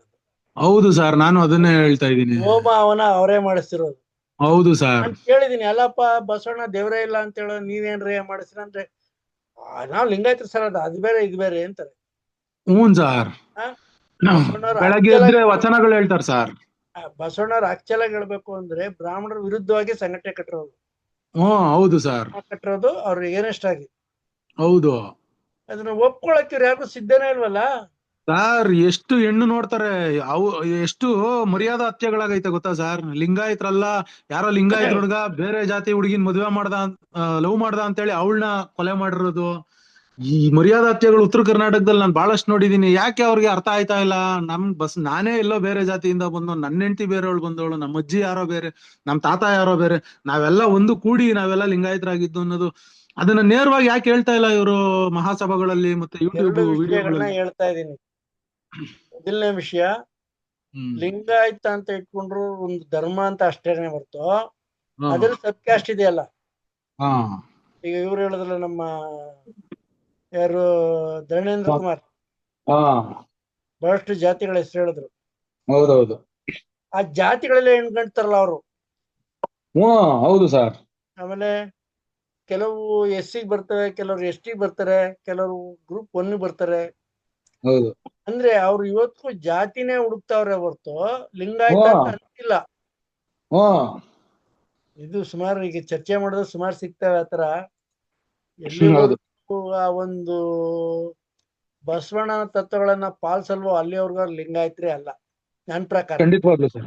ನನ್ ಪ್ರಕಾರ ನಾನ್ ಅನ್ಕೊಂಡಿದೀನಿ ಸರ್, ನಾನು ಒಂದು ಬರೀ ಕೇವಲ ರುದ್ರಾಕ್ಷ ಹಾಕಿದ್ ಮಾತ್ರಕ್ಕೆ ಅಥವಾ ಲಿಂಗ ಪೂಜೆ ಮಾಡಿದ್ ಮಾತ್ರಕ್ಕೆ ನಾನು ಬಸವಣ್ಣನ ಅನುಯಾಯಿ ಆಗಕ್ ಸಾಧ್ಯ ಇಲ್ಲ, ಮತ್ತೆ ಒಬ್ಬ ಲಿಂಗಾಯತ ಸಾಧ್ಯವೇ ಇಲ್ಲ. ಇನ್ನೊಂದೇನಂದ್ರೆ, ಇನ್ನೊಂದು ಕೊಡ್ತೀನಿ ಎಕ್ಸಾಂಪಲ್. ಭೀಮ್ ಆರ್ಮಿ ಅಂಬೇಡ್ಕರ್ ಮಾಡಿದ್ದು ಎಲ್ಲಾ ಜನಕ್ಕೆ. ಇವತ್ತೇನ್ ಮಾಡ್ತಾರೆ, ಅದು ಅವ್ರು ಮಾತ್ರ ಹುಟ್ಟಿಸ್ತಾರೆ. ಅಲ್ಲೂ ಕೂಡ ಜಾತಿ ಇದೆ ತಾನೆ. ಹೌದು ಸರ್. ಚರ್ಚೆ ಮಾಡಿದ್ರೆ ಬಹಳಷ್ಟು ಸಿಗುತ್ತೆ. ನೋಡೋಣ ಅದನ್ನ. ಸರಿ, ಇವ್ರದ್ದು ಸಾರೋದಿದ್ದು ಸ್ವಾಮಿಗಳದ್ದು ಒಂದ್ ಸ್ವಲ್ಪ ಪರವಾಗಿಲ್ಲ. ಯಾಕೆಂದ್ರೆ ನಾನು ಇಲ್ಲ, ಅವ್ರ ಈ ಸ್ವಾಮಿಗಳಲ್ಲಿ ಎಲ್ಲಾ ಸ್ವಾಮಿಗಳು ಹೇಳ್ಕೊಂಡ್ ಬರ್ತಾರೆ. ಅವ್ರೊಂದ್ ಮಾತು ಹೇಳಿದ್ರು, ಎಜುಕೇಶನ್, ಅತ್ಯಧಿಕವಾಗಿ ಶಿಕ್ಷಣ ಸಂಸ್ಥೆಗಳನ್ನ ಮಾಡ್ತಿರೋದೇ ಅವರು. ಹೌದು, ಸ್ವಾಮೀಜಿಗಳು. ಹೌದು. ಅಂದ್ಬಿಟ್ಟು ನಾವು ಫ್ರೀ ಸೀಟ್ ಕೊಡಲ್ಲ ನೀವು ಹೋದ್ರೆ. ಹೌದು, ಇಲ್ಲಪ್ಪ ಇದು ಅಂತ ಕಥೆ ಹೇಳ್ತಾರೆ. ಅದು ಸತ್ಯ ಕೂಡ. ಹೌದು, ಅವ್ರು ಹೇಳಿದ್ರೆ ಸತ್ಯ ಕೂಡ ಇದೆ. ನಾವು ಭ್ರಮೆ ಅಷ್ಟೇ, ಅದ್ ಬಿಡಿ. ಕೇಳಿದ್ರು, ಸರ್ ಚುಂಚನಗಿರಿ ಸ್ವಾಮೀಜಿ ಪರಿಚಯ ಅವರಲ್ಲ, ನಮ್ ಸೀಟ್ ಹೇಳಿ ಸರ್ ಅಂತ. ನೋಡಪ್ಪ, ಅವ್ರು 40-50 ಸೀಟ್ ಇರ್ತದೆ.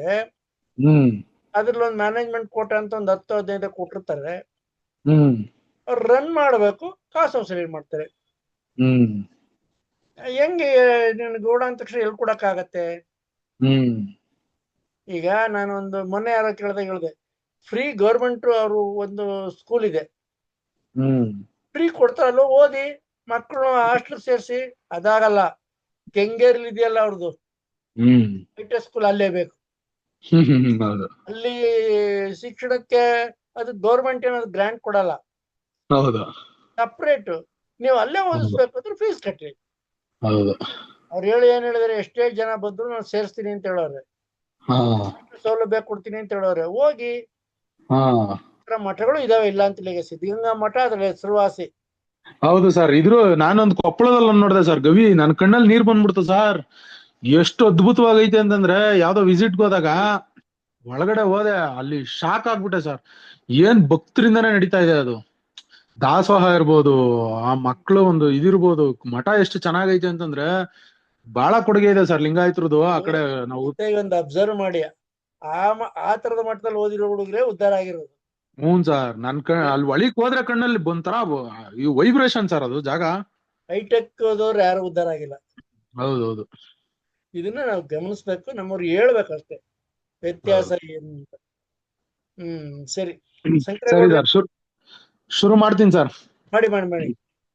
ಆಕ್ಚುಲಿ ಇವತ್ತು ನನಗೆ ಸುಮಾರು ಕಾರ್ಯಕ್ರಮಗಳಿಗೆ ಮುಖ್ಯ ಅತಿಥಿಯಾಗಿ ಸುಮಾರು ಅಪಾರ್ಟ್ಮೆಂಟ್ಗಳು, ಬೆಂಗಳೂರಿನ ಪ್ರತಿಷ್ಠಿತ ಅಪಾರ್ಟ್ಮೆಂಟ್ಗಳು ನನಗೆ ಇವತ್ತು ಇನ್ವಿಟೇಷನ್ ಕೊಟ್ಟಿದ್ವು. ರಾಜ್ಯೋತ್ಸವದ ಪ್ರಯುಕ್ತ ನೀವು ನಮ್ಮ ಮುಖ್ಯ ಅತಿಥಿಗಳಾಗಿ ಬಂದು ಧ್ವಜಾರೋಹಣ ಮಾಡಿಸ್ಬೇಕು ಅಂತ. ಅದರಲ್ಲಿ ಎಲ್ಲಾ ಕಡೆ ಹೋಗಕ್ಕಾಗಲ್ಲ ಅಂತ ಅಂದ್ಬಿಟ್ಟು ನನ್ನ ಸಹ ಉದ್ಯೋಗಿಗಳಾದಂತ ಕೆಲವು ವಕೀಲರನ್ನ ಕೆಲವು ಅಪಾರ್ಟ್ಮೆಂಟ್ಗಳು ಕಳಿಸ್ದೆ. ನಾನು ಓಪಸ್ ಅಪಾರ್ಟ್ಮೆಂಟ್ ಓನರ್ಸ್ ಅಸೋಸಿಯೇಷನ್ ಸತ್ವ ಅಂತ ಅಂದ್ಬಿಟ್ಟು ತುಮಕೂರು ರಸ್ತೆನಲ್ಲಿ ಕೆಂಪೇಗೌಡ ನಗರ ಸರ್ ಕೆಂಪೇಗೌಡ ನಗರ ಸತ್ಯ ನಗರ ಅಂತ ಅಂದ್ಬಿಟ್ಟು ಕೆಂಪೇಗೌಡ ನಗರ ಅಂದ್ರೆ ಇದು ಇಲ್ಲಿ ಮಾಗಡಿ ರೋಡ್ ಅಲ್ಲಿ ಇರೋದು. ಅಲ್ಲ ಆ ಕೆಂಪೇಗೌಡ ನಗರ ಅಲ್ಲ ಸರ್, ಇಲ್ಲಿ ತುಮಕೂರು ರೋಡ್ ಜಾಲಹಳ್ಳಿಯಿಂದ ಸ್ವಲ್ಪ ಮುಂದಕ್ಕೆ ಬಂದ್ರೆ ನಾವು ತುಮಕೂರು ಕಡೆ ಹೋಯ್ತಾ ಅಲ್ಲೊಂದಿದ್ಯಾ? 85ನೇ ಪಿಲ್ಲರ್, ಮೆಟ್ರೋ ಪಿಲ್ಲರ್ ಆಪೋಸಿಟ್. ಮುಖ್ಯವಾಗಿ ಮಾತು ಶುರು ಮಾಡ್ತಾ ಇದ್ದೀನಿ. ಧ್ವಜಾರೋಹಣ ಆಯ್ತು, ಉದ್ಘಾಟನೆ, ದೀಪ ಹಚ್ಚಿದೆ, ಒಂದೆರಡು ಭಾವಗೀತೆ ಆಡಿದ್ರು. ಅದಾದ್ಮೇಲೆ ಮೈಕ್ ನನಗೆ ಹಸ್ತಾಂತರಿಸಿದ್ರು, ನನ್ನ ಇಂಟ್ರೊಡಕ್ಷನ್ ಕೊಟ್ರು. ನಿವಾಸಿಗಳಿಗೆ 1000 ಜನ ಸೇರಿದ್ರು.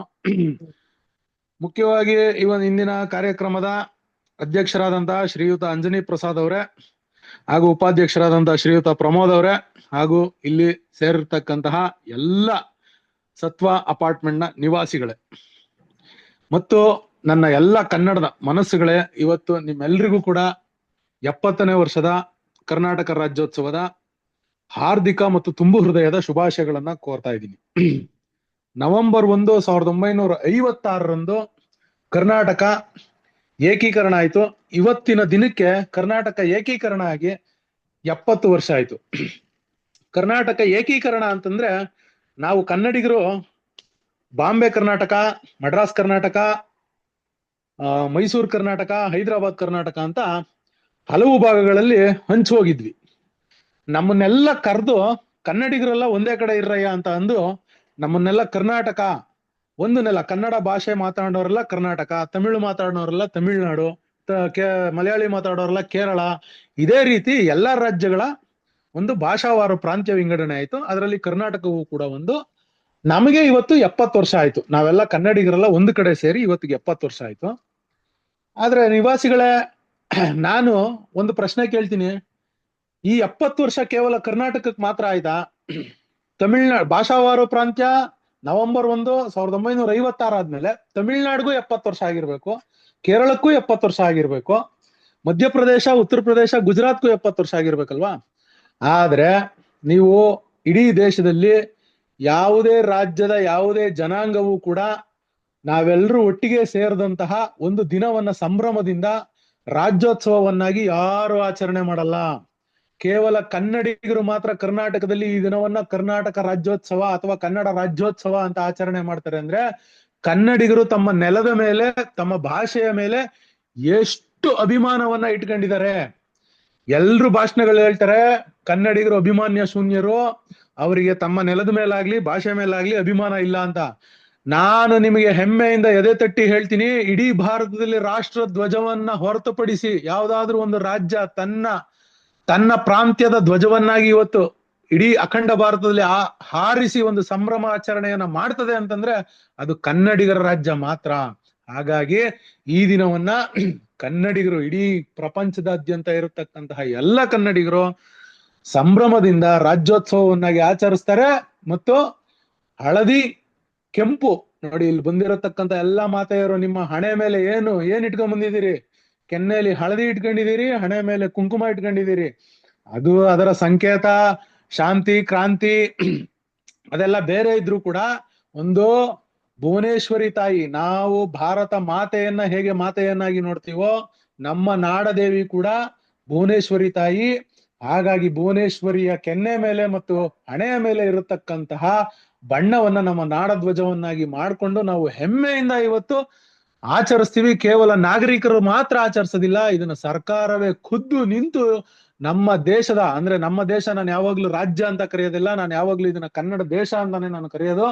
ನನ್ನ ಕನ್ನಡದ ದೇಶದ ನಾಗರಿಕರ ಜೊತೆ ಸರ್ಕಾರವೂ ಕೂಡ ಸೇರ್ಕೊಂಡು ಈ ಒಂದು ಸಂಭ್ರಮಾಚರಣೆಯನ್ನ ಆಚರಿಸ್ತದೆ. ಇಂಥ ಒಂದು ಸಂಭ್ರಮಾಚರಣೆಗೆ ನನ್ನನ್ನ ಮುಖ್ಯ ಅತಿಥಿಯನ್ನಾಗಿ ಈ ರೀತಿ ಸುಮಾರು 400 ಮನೆಗಳು, ಫ್ಲಾಟ್ಗಳಿರತಕ್ಕಂತಹ ಅತಿ ದೊಡ್ಡವಾದಂತಹ ಸತ್ವ ಅಪಾರ್ಟ್ಮೆಂಟ್ ನಲ್ಲಿ ಸುಮಾರು 800-1000 ಜನ ಇವತ್ತು ಸೇರಿರ್ತಕ್ಕಂತಹ ಅನೇಕ ಸಾಂಸ್ಕೃತಿಕ ಕಾರ್ಯಕ್ರಮಗಳಿಗೋಸ್ಕರ ಮಕ್ಕಳೆಲ್ಲ ಕಾಯ್ತಾ ಇದ್ದೀರಿ. ಇವತ್ತು ನನಗೆ ಒಂದು ಧ್ವಜಾರೋಹಣಕ್ಕೆ ನನ್ನನ್ನ ಸ್ವಾಗತಿಸಿದ್ದು, ಆಹ್ವಾನಿಸಿದ್ದು ನನಗೆ ಬಹಳ ಹೆಮ್ಮೆಯ ವಿಷಯ. ಮತ್ತೆ ಇದು ಕೇವಲ ಹೆಮ್ಮೆ ಅಲ್ಲ, ಇದು ಪ್ರತಿಯೊಬ್ಬ ಕನ್ನಡಿಗನ ಕರ್ತವ್ಯ ಆಗಿದೆ. ಮತ್ತೆ ಇದು ನನಗೆ ಅತ್ಯಂತ ಸಂತೋಷದಾಯಕ ಅಂತಂದ್ರೆ, ಯಾವುದೇ ಒಬ್ಬ ಮನುಷ್ಯನಿಗೆ ಒಂದು ರಾಷ್ಟ್ರಧ್ವಜ ಅಥವಾ ನಾಡಧ್ವಜವನ್ನ ಹಾರಿಸೋದು ಅಂತಂದ್ರೆ ಅದು ಅವನ ಜೀವಮಾನದಲ್ಲೇ ಅದು ಅತ್ಯಂತ ಗರ್ವ ಮತ್ತು ಹೆಮ್ಮೆಯ ಸಂಕೇತ. ಅದೊಂದು ಸಂತೋಷದಾಯಕವಾದಂತ ಕ್ಷಣ. ಯಾಕೆ ಅಂತಂದ್ರೆ ನಾನು ಸುಮಾರು ಕಾರ್ಯಕ್ರಮಗಳನ್ನ ನಾನು ಉದ್ಘಾಟಿಸಿದೀನಿ, ಸುಮಾರು ಕಾರ್ಯಕ್ರಮಗಳನ್ನ ನಾನು ನೇತೃತ್ವ ಅಧ್ಯಕ್ಷತೆ ವಹಿಸಿದ್ದೀನಿ. ಆದ್ರೆ ನನಗೆ ಒಂದು ಐಡೆಂಟಿಟಿ ಇತ್ತು. ನಾನೊಂದು ರಾಜ್ಯ ಪ್ರಧಾನ ಕಾರ್ಯದರ್ಶಿ, ಒಂದು ರಾಜ್ಯ ಮಟ್ಟದ ಸಂಘಟನೆ ಅಂತ ಕರೀತಿದ್ರು, ಅಥವಾ ಏನೋ ಒಂದ್ 5-6 ಡಿಗ್ರಿ ಓದಿದಾನೆ, ಒಂದಷ್ಟು ಭಾಷಣ ಮಾಡ್ತಾನೆ ಅಂತ ಕರೀತಿದ್ರು. ಆದ್ರೆ ನಾನು ವೈಯಕ್ತಿಕವಾಗಿ ನನ್ನ ವೈಯಕ್ತಿಕ ವರ್ಚಸ್ಸಿನ ಮೇಲೆ ಕೇವಲ ರಕ್ಷಿತ್ ಗೌಡ, ನೀನೊಬ್ಬ ವಕೀಲ, ನೀನು ಹೋರಾಟಗಾರ, ಚಳುವಳಿಗಾರ, ನೀನ್ ಇವತ್ತು ಬಾ ಅಂತ ನನ್ನನ್ನ ವೈಯಕ್ತಿಕವಾಗಿ ಗುರುತಿಸಿ ನನಗೆ ಇವತ್ತು ಆಹ್ವಾನವನ್ನ ನೀಡಿದ್ದೀರಿ. ಇದು ನನಗೆ ಬಹಳ ಸಂತೋಷದಾಯಕ ಮತ್ತು ಹೆಮ್ಮೆಯ ವಿಚಾರ. ಈಗ ಮುಖ್ಯವಾಗಿ ವಿಷಯಕ್ಕೆ ಬರ್ತೀನಿ, ತುಂಬಾ ಹೊತ್ತು ಮಾತಾಡೋದಿಲ್ಲ. ನವೆಂಬರ್ 1, 1956, ಇವತ್ತು 70ನೇ ವರ್ಷದ ನಾವು ರಾಜ್ಯೋತ್ಸವವನ್ನು ಆಚರಿಸ್ತಾ ಇದ್ದೀವಿ ಅಂತ ನಾನು ಹೇಳ್ಕೊಂಡೆ. ಹಾಗಾದ್ರೆ ನೀವೆಲ್ಲ ಪ್ರಶ್ನೆ ಕೇಳ್ಬೋದು, ಕನ್ನಡಿಗರಿಗೆ ಕರ್ನಾಟಕ ರಾಜ್ಯಕ್ಕೆ ಕೇವಲ 70 ವರ್ಷದ ಇತಿಹಾಸನಾ? ಮತ್ತೆ ನೀವು ಬರೀ 70 ವರ್ಷದ ಇತಿಹಾಸ, 70 ವರ್ಷದ ರಾಜ್ಯೋತ್ಸವ ಆಚರಿಸ್ಕೊಳ್ತಾ ಇದ್ದೀರಲ್ಲ ಅಂತ ನಿಮ್ಮಲ್ಲಿ ಏನಾದ್ರು ಪ್ರಶ್ನೆ ಮೂಡಿದ್ರೆ ಹೇಳ್ತೀನಿ, ಇದು ಸ್ವತಂತ್ರ ಭಾರತ ಸಂವಿಧಾನಿಕವಾಗಿ ನಾವು ರಾಜ್ಯವನ್ನ ಕಟ್ಕೊಂಡಿದ್ದೇ ಹೊರತು ಕೇವಲ 2 ವಾರಗಳಿಂದ ಒಂದು ಪ್ರಪಂಚದಾದ್ಯಂತ ಒಂದು ಸಂಚಲನ ಮೂಡಿಸಿರೋ ಕರ್ನಾಟಕದ ವಿಷಯ ನೀವೆಲ್ಲ ಅಬ್ಸರ್ವ್ ಮಾಡಿದ್ರೆ, ಅಮೆರಿಕಾದ, ಕೆನಡಾದ ವಿಜ್ಞಾನಿಗಳು, ರಷ್ಯಾದ ವಿಜ್ಞಾನಿಗಳು, ಭಾರತದ ವಿಜ್ಞಾನಿಗಳೆಲ್ಲ ಸೇರ್ಕೊಂಡು ರಾಯಚೂರಿನ ಮಸ್ಕಿನಲ್ಲಿ ಉತ್ಖನನ ಮಾಡಿ ಸಾರ್ತಾ ಇದ್ದಾರೆ. ಕನ್ನಡಿಗರ ಇತಿಹಾಸ 4500 ವರ್ಷಗಳ ಹಿಂದೆ ಇತ್ತು. ಅಲ್ಲಿ ಸಿಗ್ತಾ ಇದೆ, ಕುರುಹುಗಳು ಸಿಗ್ತಾ ಇದೆ, ನೆಲ ಅಗಿತಾ ಇದ್ದಾರೆ. ಅಂದ್ರೆ ನೀವ್ ಇವಾಗ ಏನು ಒಂದು ಲೇಔಟ್ ಮಾಡ್ಕೊಂಡಿದೀರಾ, ನೀವು ಒಂದೇನು ಅಪಾರ್ಟ್ಮೆಂಟ್ ಕಟ್ಕೊಂಡಿದೀರಾ, ನೀವು ಎಲ್ಲ ಒಂದೇ ಕಡೆ ವಾಸ ಮಾಡ್ತಾ ಇದ್ದೀರಲ್ಲ, ಈ ಒಂದು ಕಲ್ಪನೆ ಮತ್ತು ಈ ಒಂದು ಬದುಕನ್ನ ನಮ್ಮ ಪೂರ್ವಿಕರು ಕನ್ನಡಿಗರು 4500 ವರ್ಷಗಳ ಹಿಂದೆನೆ ಅವರಲ್ಲಿ ಒಂದು ಮೋರಿ ಸಿಸ್ಟಮ್ ಇತ್ತು, ಟಾಯ್ಲೆಟ್ ಸಿಸ್ಟಮ್ ಇತ್ತು, ಮನೆ ಕಟ್ಕೊಂಡಿದ್ರು, ಒಂದು ಕುಟುಂಬ ವ್ಯವಸ್ಥೆ ಅವತ್ತೇ ಇತ್ತು. ಇನ್ನು ಕೆಲವರು ಹೇಳ್ತಾರೆ ಕನ್ನಡಕ್ಕೆ ಕೇವಲ 2000 ವರ್ಷಗಳ ಇತಿಹಾಸ, ತಮಿಳಿಗೆ ಇನ್ನೊಂದು 500 ವರ್ಷಗಳ ಹಿಂದಿನ ಇತಿಹಾಸ ಅಂತ. ಈಗ ಇಡೀ ಜಗತ್ತೇ ವಿಜ್ಞಾನಿಗಳು ಹೇಳ್ತಾ ಇದ್ದಾರೆ, ಇನ್ನು ಅಗಿಯಕ್ಕೆ ಶುರು ಮಾಡಿದ್ದಾರೆ. ಶುರು ಮಾಡ್ತಿದ್ದಂಗೆ ಗೊತ್ತಾಗ್ತಾ ಇದೆ 4500 ವರ್ಷಗಳ ಇತಿಹಾಸ ಅಂತ ಅನೌನ್ಸ್ ಮಾಡಿದ್ದಾರೆ. ಅಗೀತಾ ಇನ್ನು ಅದು ಎಷ್ಟು ವರ್ಷಗಳ ಇತಿಹಾಸ ಅಂದ್ರೆ, ಸನಾತನ ಮನುಷ್ಯನ ನಾಗರಿಕತೆ, ಮನುಷ್ಯ ಹುಟ್ಟದ್ನಲ್ಲ, ಯಾವಾಗ ಬೆಂಕಿ ಕಂಡಿಡಿದ್ನಲ್ಲ, ಯಾವಾಗ ಚಕ್ರ ಕಂಡಿಡಿದ್ನಲ್ಲ, ಆಗ್ಲೇ ಕನ್ನಡಿಗರು ನಾಗರಿಕರಾಗಿದ್ರು. ಅಲ್ಲಿಗೆ ನಾವು ಹೆಮ್ಮೆಯಿಂದ ಹೇಳ್ಕೊಳ್ಳಿ, ನಾವು ರೋಮ್ ಸಾಮ್ರಾಜ್ಯ, ಈಜಿಪ್ಟ್ ಸಾಮ್ರಾಜ್ಯದ ಸಿಂಧೂ ನಾಗರಿಕತೆಯ ಸಮಕಾಲೀನರು ಕನ್ನಡಿಗರು. ಕನ್ನಡ ನಾಡು ಅವಾಗ್ಲೇ ಅಸ್ತಿತ್ವದಲ್ಲಿತ್ತು. 2ನೇ ವಿಷಯಕ್ಕೆ ಬರ್ತೀನಿ. ಕನ್ನಡದ ಮೂಲ ದೊರೆಗಳು, ಮೊದಲನೇ ಸಾಮ್ರಾಜ್ಯ ಕದಂಬ ಸಾಮ್ರಾಜ್ಯ ಅಂತ ಇತಿಹಾಸ ಹೇಳ್ತದಲ್ಲ, ನಾನು ಗಂಗರನ್ನು ನಮ್ಮ ಮೂಲ ಸಾಮ್ರಾಜ್ಯರು ಅಂತಾನೆ ನಾನು ಕರೆಯೋದು. ಆದ್ರೆ ಕದಂಬ ಸಾಮ್ರಾಜ್ಯ ಹುಟ್ಟಿದ್ ಹೆಂಗೆ ಅಂತ ಗೊತ್ತಾ? ಪಲ್ಲವರು ಅನ್ನತಕ್ಕಂತಹ ಪರಭಾಷಿಕರು, ನೀನೊಬ್ಬ ಹೇಡಿ, ಕನ್ನಡಿಗರು ಅಭಿಮಾನವಿಲ್ಲದವರು. ಅಣ್ಣವ್ರ ಸಿನಿಮಾ ನೀವೆಲ್ಲ ನೋಡಿರ್ತೀರಿ, ಮಯೂರ ಸಿನಿಮಾ. ಇಲ್ಲಿ ಇರತಕ್ಕಂಥ ಕನ್ನಡಿಗರು, ಹಿಂದಿಯವರು, ಗುಜರಾತಿ, ಮಲಯಾಳಿ, ಬೆಂಗಾಳಿ ಎಲ್ಲಾ ಇದೀರಿ. ಕನ್ನಡಿಗರು ಗೊತ್ತಿರ್ತೇವೆ, ಅಕ್ಕಪಕ್ಕ ಕೂತಿರೋ ಕನ್ನಡಿಗರನ್ನ ಕೇಳಿ, ಅಣ್ಣ ಅವ್ರದೊಂದು ಮಯೂರ ಸಿನಿಮಾ ಬಂದಿತ್ತು. ಕೇವಲ ಯಾರೋ ಪರರಾಜ್ಯದ ರಾಜರು ನಮ್ಮನ್ನ ಹೀಯಾಳಿಸ್ತಾರೆ, ನೀನೊಬ್ಬ ಕ್ಷತ್ರಿಯ ಅಲ್ಲ, ಕನ್ನಡಿಗರು ವೀರರಲ್ಲ, ಶೂರರಲ್ಲ ಅನ್ನತಕ್ಕಂಥ ಒಂದು ಹೀಯಾಳಿಕೆ ಮಾತಿಗೋಸ್ಕರ ಒಂದು ಸ್ವಾಭಿಮಾನದಿಂದ ಹುಟ್ಟಿದ್ದೆ ಕನ್ನಡಿಗರ ಮೊಟ್ಟ ಮೊದಲ ಸಾಮ್ರಾಜ್ಯ. ಅದು ನಮ್ಮ ಹೆಮ್ಮೆಯ ಸಂಕೇತ. 2ನೇದು, ಇಡೀ ಅಖಂಡ ಭಾರತದಲ್ಲೇ, ಪ್ರಪಂಚದಲ್ಲೇ ಅಂತಾನೆ ಹೇಳ್ಬೋದು, ದೀರ್ಘ ಕಾಲ, ಸುಮಾರು 1000 ವರ್ಷಗಳ ಕಾಲ, 970, 950 ವರ್ಷಗಳ ಕಾಲ, ಅಂದ್ರೆ 1000 ಅಂತಾನೆ ಅಂದಾಜ್ ಮಾಡ್ಕೊಂಡ್ರು, ಒಂದು ಮನೆತನ ಮಾತ್ರ ಸುದೀರ್ಘ ಕಾಲ ಒಂದು ದೇಶವನ್ನ ಆಳಿದ್ದು ಅವರು ತಲಕಾಡು ಗಂಗರು. ಎಲ್ರು ಆಳಿದ್ದಾರೆ 70 ವರ್ಷ, 80 ವರ್ಷ. ಬ್ರಿಟಿಷರು ಬಂದ್ರು 300 ವರ್ಷ, ಮೊಘಲರು ಬಂದ್ರು 600 ವರ್ಷ.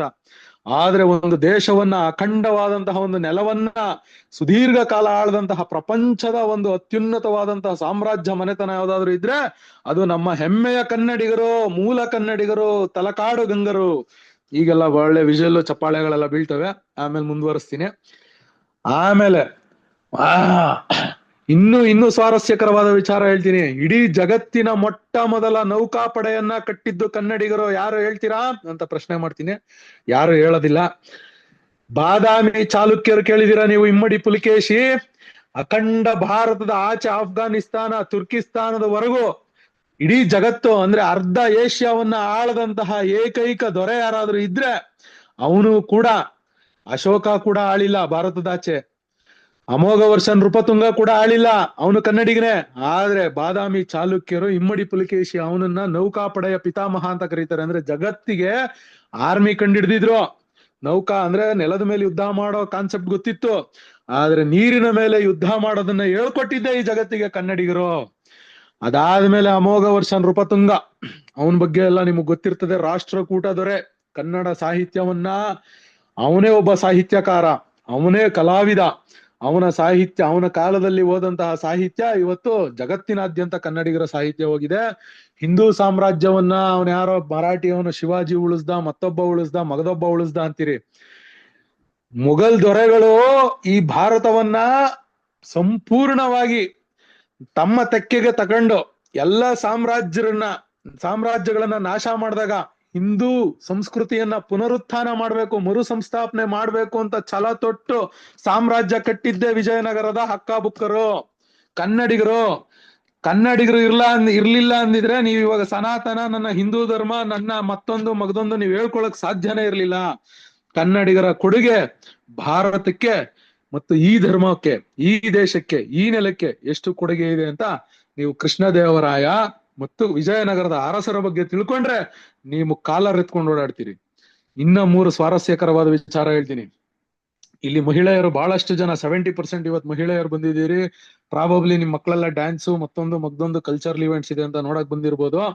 ಅಖಂಡ ಭಾರತದಲ್ಲೇ ಮೊಟ್ಟ ಮೊದಲ ಸ್ವತಂತ್ರ ಹೋರಾಟಗಾರ್ತಿ ಯಾರು ಅಂತ ಹೇಳ್ತೀರಾ? ಯಾರಾದ್ರೂ ಹೇಳ್ತೀರಾ? ಯಾರು ಹೇಳಲ್ಲ ಸರ್. ಅವಾಗ ಹೇಳ್ತೀನಿ, ಅದು ಕೂಡ ಕನ್ನಡತಿ ಕಿತ್ತೂರು ರಾಣಿ ಚೆನ್ನಮ್ಮ. ಎಲ್ಲ ಪುರುಷರೇ ಸ್ವತಂತ್ರ ಬ್ರಿಟಿಷರ ವಿರುದ್ಧ ಯುದ್ಧ ಮಾಡ್ಬೇಕಾದ್ರೆ ಮೊಟ್ಟ ಮೊದಲ ಸಾಮ್ರಾಜ್ಯ ಒಬ್ಳು ರಾಣಿ, ಹರ ಹರ ಮಹಾದೇವ್, ಎಲ್ಲ ಭಾರತ್ ಜೈ ಭಾರತ್ ಅನ್ನೋ ಕಾನ್ಸೆಪ್ಟ್ ಅಲ್ಲಿ ಇದ್ದಂತ ಸಂದರ್ಭದಲ್ಲಿ, ಅಥವಾ ಅವರವರ ಸಾಮ್ರಾಜ್ಯಗಳ ಹೆಸರನ್ನ ಹೇಳ್ಬೇಕಾದ್ರೆ ಕತ್ತಿಯನ್ನ ಜಳಪಿಸಿ, ನೀವೇ ನಮ್ಮ ತಾತನ್ ಗುಟ್ಟಿದೀರಾ, ನಮ್ಮ ಅಪ್ಪನ್ ಗುಟ್ಟಿದೀರಾ, ನಿಮ್ಗೆ ಯಾಕ್ರೋ ಕೊಡಬೇಕು ತೆರಿಗೆ, ನೀವೇನ್ ಇಲ್ಲಿ ಉತ್ತಿದ್ದೀರಾ, ಬಿತ್ತಿದೀರಾ, ಪರಂಗಿಗಳ ಕೋತಿ ಮುಖದವರ, ಕೆಂಪು ಮೂತಿ ಮುಸುಡಿ ಜಿರಳೆಗಳ ಅಂತ ಹೀಯಾಳಿಸಿ ಅವರ ವಿರುದ್ಧ ಕತ್ತಿ ಜಳಪಿಸಿ ಸೆರೆಮನೆ ವಾಸವನ್ನ ಅನುಭವಿಸಿ, ನೀವೆಲ್ಲ ಭಗತ್ ಸಿಂಗ್ ಒಬ್ಬನೇ ಕುತ್ತಿಗೆ ನೇಣು ಕೊಟ್ಟಿದ್ದು ಸ್ವತಂತ್ರ ಹೋರಾಟಗಾರದಲ್ಲಿ, ಸುಭಾಷ್ ಚಂದ್ರ ಬೋಸ್ ಬರೀ ಉತ್ತರದವ್ರು ಹೇಳ್ತೀರಿ. ಆದ್ರೆ ಮೊಟ್ಟ ಮೊದಲು ಪಬ್ಲಿಕ್ ನಲ್ಲಿ ಬ್ರಿಟಿಷರು ಹ್ಯಾಂಗ್ ಮಾಡಿದ್ದು ನಮ್ಮ ಸಂಗೊಳ್ಳಿ ರಾಯಣ್ಣರೇ. ಸ್ವತಂತ್ರ ಹೋರಾಟದಲ್ಲಿ ಕನ್ನಡಿಗರ ಕೊಡುಗೆ ನೀವು ಕೇಳಿದ್ರೆ ಮೈ ರೋಮಾಂಚನ ಆಯ್ತದೆ. ಆಮೇಲೆ ಇನ್ನೊಂದು ಹೆಸರು ಹೇಳ್ತೀನಿ. ನೀವು ಯಾರಾದ್ರೂ ಮಹಿಳಾ ಸೈನ್ಯ, ಜಗತ್ತಿನಲ್ಲೇ ಮೊಟ್ಟ ಮೊದಲ ಮಹಿಳಾ ಸೈನ್ಯ ಕಟ್ಟಿದ್ದು ಯಾರಾದ್ರೂ ಗೊತ್ತಾ? ಯಾರಾದ್ರೂ ಹೇಳ್ತೀರಾ? ಇಲ್ಲಿ ತುಂಬಾ ಜನ ಬಹಳಷ್ಟು ವಿದ್ಯಾವಂತರಿದ್ದೀರಿ, ಎಲ್ಲ ತಮ್ಮ IT ಕಂಪ್ನಿ ಉದ್ಯೋಗಿಗಳಿದ್ದೀರಿ, ಅಪಾರ್ಟ್ಮೆಂಟ್ ನಲ್ಲಿ ಟೀಚರ್ಸ್ ಇದ್ದೀರಿ, ರಿಟೈರ್ಡ್ ಲೆಕ್ಚರರ್ಗಳಿದ್ದೀರಿ. ಜಗತ್ತಿನ ಇವಾಗ್ಲೂ ಯಾರು ಹೇಳಲ್ಲ. ಯಾರು ಹೇಳಿ ಅಂತಂದಾಗ ಯಾರು ಕೈ ಎತ್ತಿ ಮಾತಾಡಲ್ಲ. ಜಗತ್ತಿನ ಮೊಟ್ಟ ಮೊದಲ ಮಹಿಳಾ ಸೈನ್ಯವನ್ನ ಜಗತ್ತಿಗೆ ಪರಿಚಯಿಸಿದವರು ಅಂತಂದ್ರೆ, ವಿಶ್ವದಲ್ಲೇ ಮಹಿಳಾ ಸೈನ್ಯ ಬರೀ ಲೇಡಿ ಸೋಲ್ಜರ್ಗಳು, ಲೇಡಿ ಕಮಾಂಡರ್ಗಳೇ ಇದ್ದಂತಹ ಒಂದು ಲೇಡಿ ಆರ್ಮಿಯನ್ನ ಕಟ್ಟಿದ್ಯಾರು ಗೊತ್ತಾ? ಅದು ಕೂಡ ಬೆಳವಡಿ ಮಲ್ಲಮ್ಮ ಅಂತ.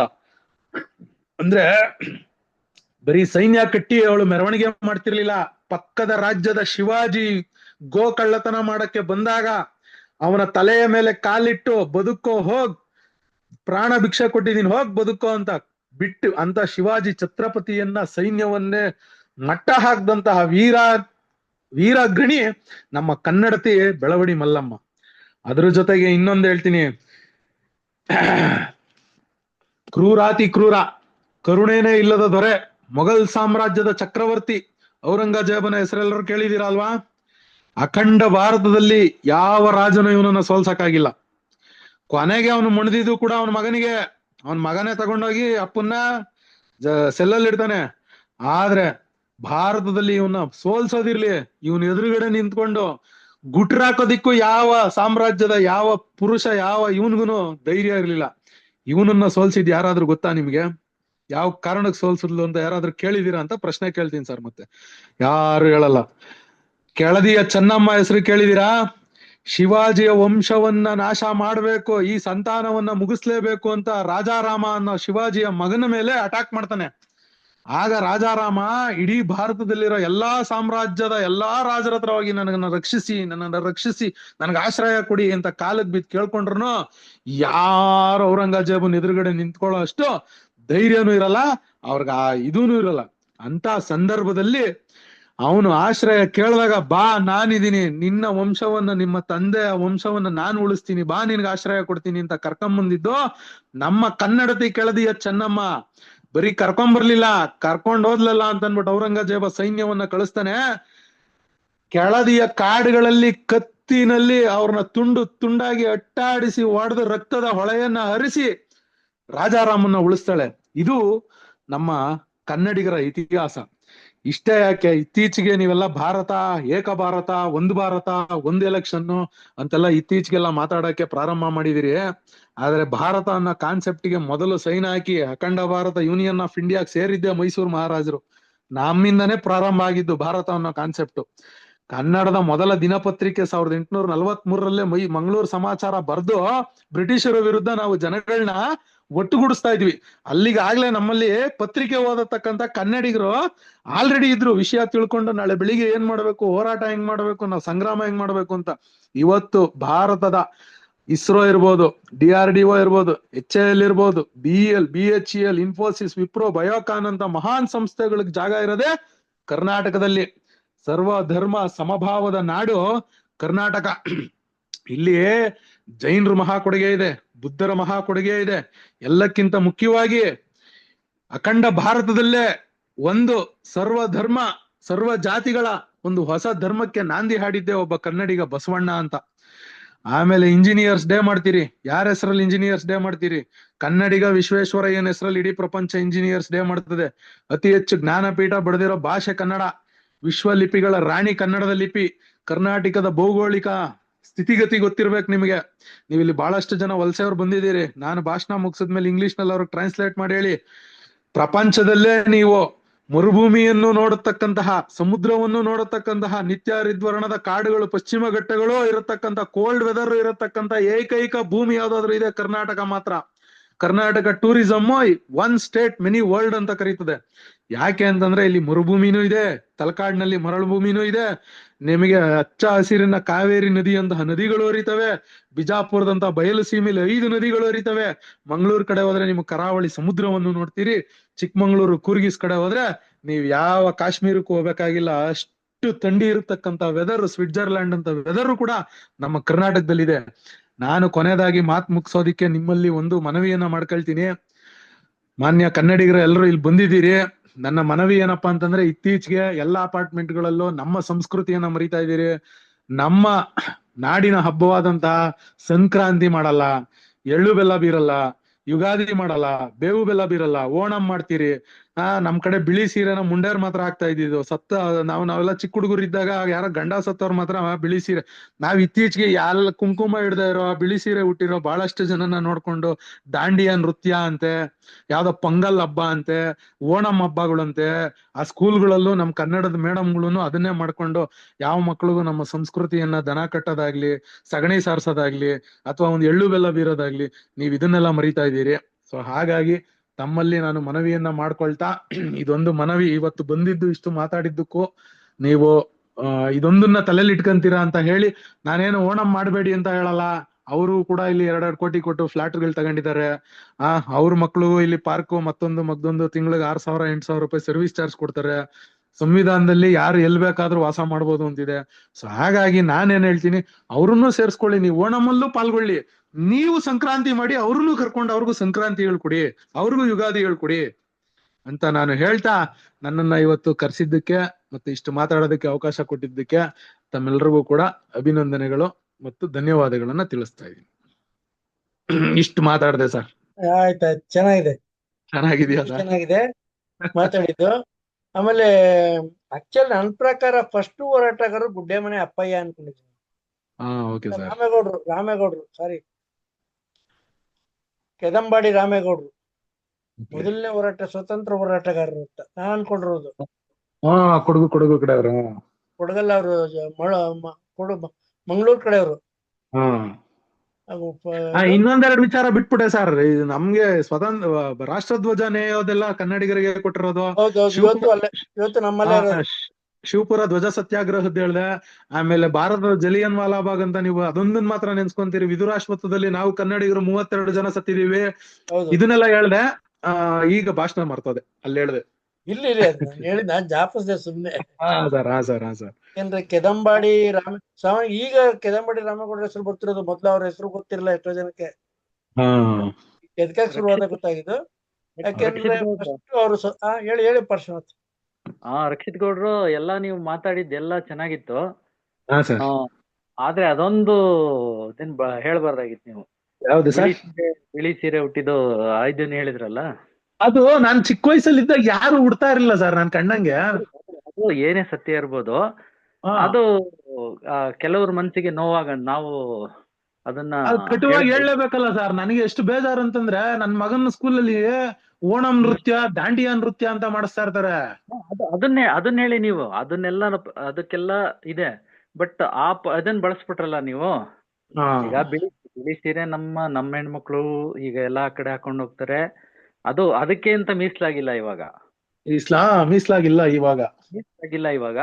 ಅದರಿಂದ ಅದೊಂದ್ ಬಿಟ್ರೆ ಇನ್ನೆಲ್ಲದು ನೀವು ಮಾತಾಡಿದ್ದು ಬಹಳ ಸರಿ ತೂಕವಾಗಿತ್ತು. ಸರ್, ಅಲ್ಲಿ ಸರಿ ಸರ್. ಏನಾಗ್ಬಿಡುತ್ತೆ ಅಂದ್ರೆ ಅಲ್ಲಿ ಮಾತಾಡಿದಾಗ ಹಾ, ಅದೊಂದ್ ಸ್ವಲ್ಪ ಎಲ್ಲೋ ಒಂತ ಲಘು ಆಗೋಯ್ತೇನೋ ಅಂತ ನನ್ಗನ್ನಿಸ್ತು. ಹಾ, ಸರಿ ಸರ್, ಸರಿ ಸರ್. ತಿದ್ಗಂತೀನಿ ನೆಕ್ಸ್ಟ್ ಭಾಷಣದಲ್ಲಿ ಆತರ ಏನು ಹೇಳಲ್ಲ. ಆದ್ರೆ ಒಂದೊಂದ್ಸರಿ ಉದ್ವೇಗಕ್ಕೊಳಗಾದಾಗ ಬಂದ್ಬಿಡ್ತದೆ ಸರ್. ಖಂಡಿತ ನಮ್ಗೆ ಉದ್ವೇಗ ಬಂದಾಗ ನಾವ್ ಏನ್ ಮಾತಾಡ್ತೀವಿ ಅಂತ ನಮ್ಗೆ ಇದಾಗಲ್ಲ ಅದು. ಆದ್ರೆ ನಾವು ಸ್ವಲ್ಪ ಈಗ ಕನ್ನಡ ಪರ ಹೋರಾಟಗಾರರು ಇದು ಅಂತ ಹೇಳಿದಾಗ ನಾವೊಂದ್ ಸ್ವಲ್ಪ ಕೆಲವೊಂದು ಇದನ್ನ ನಾವು ಅದನ್ನ ಕಾಪಾಡ್ಕೋಬೇಕು. Okay sir. ಅದನ್ನ ನಿಮ್ ಗಮನಕ್ಕೆ ತರ್ತಾ ಇದ್ದೀನಿ. ತಾಳ್ಮೆ ಮತ್ತು ಸಹನೆ ಇರುತ್ತೆ. ಬಿಸಿರಕ್ತ ನಿಮ್ದು, ನಮ್ದು ವಯಸ್ಸಾದವರು.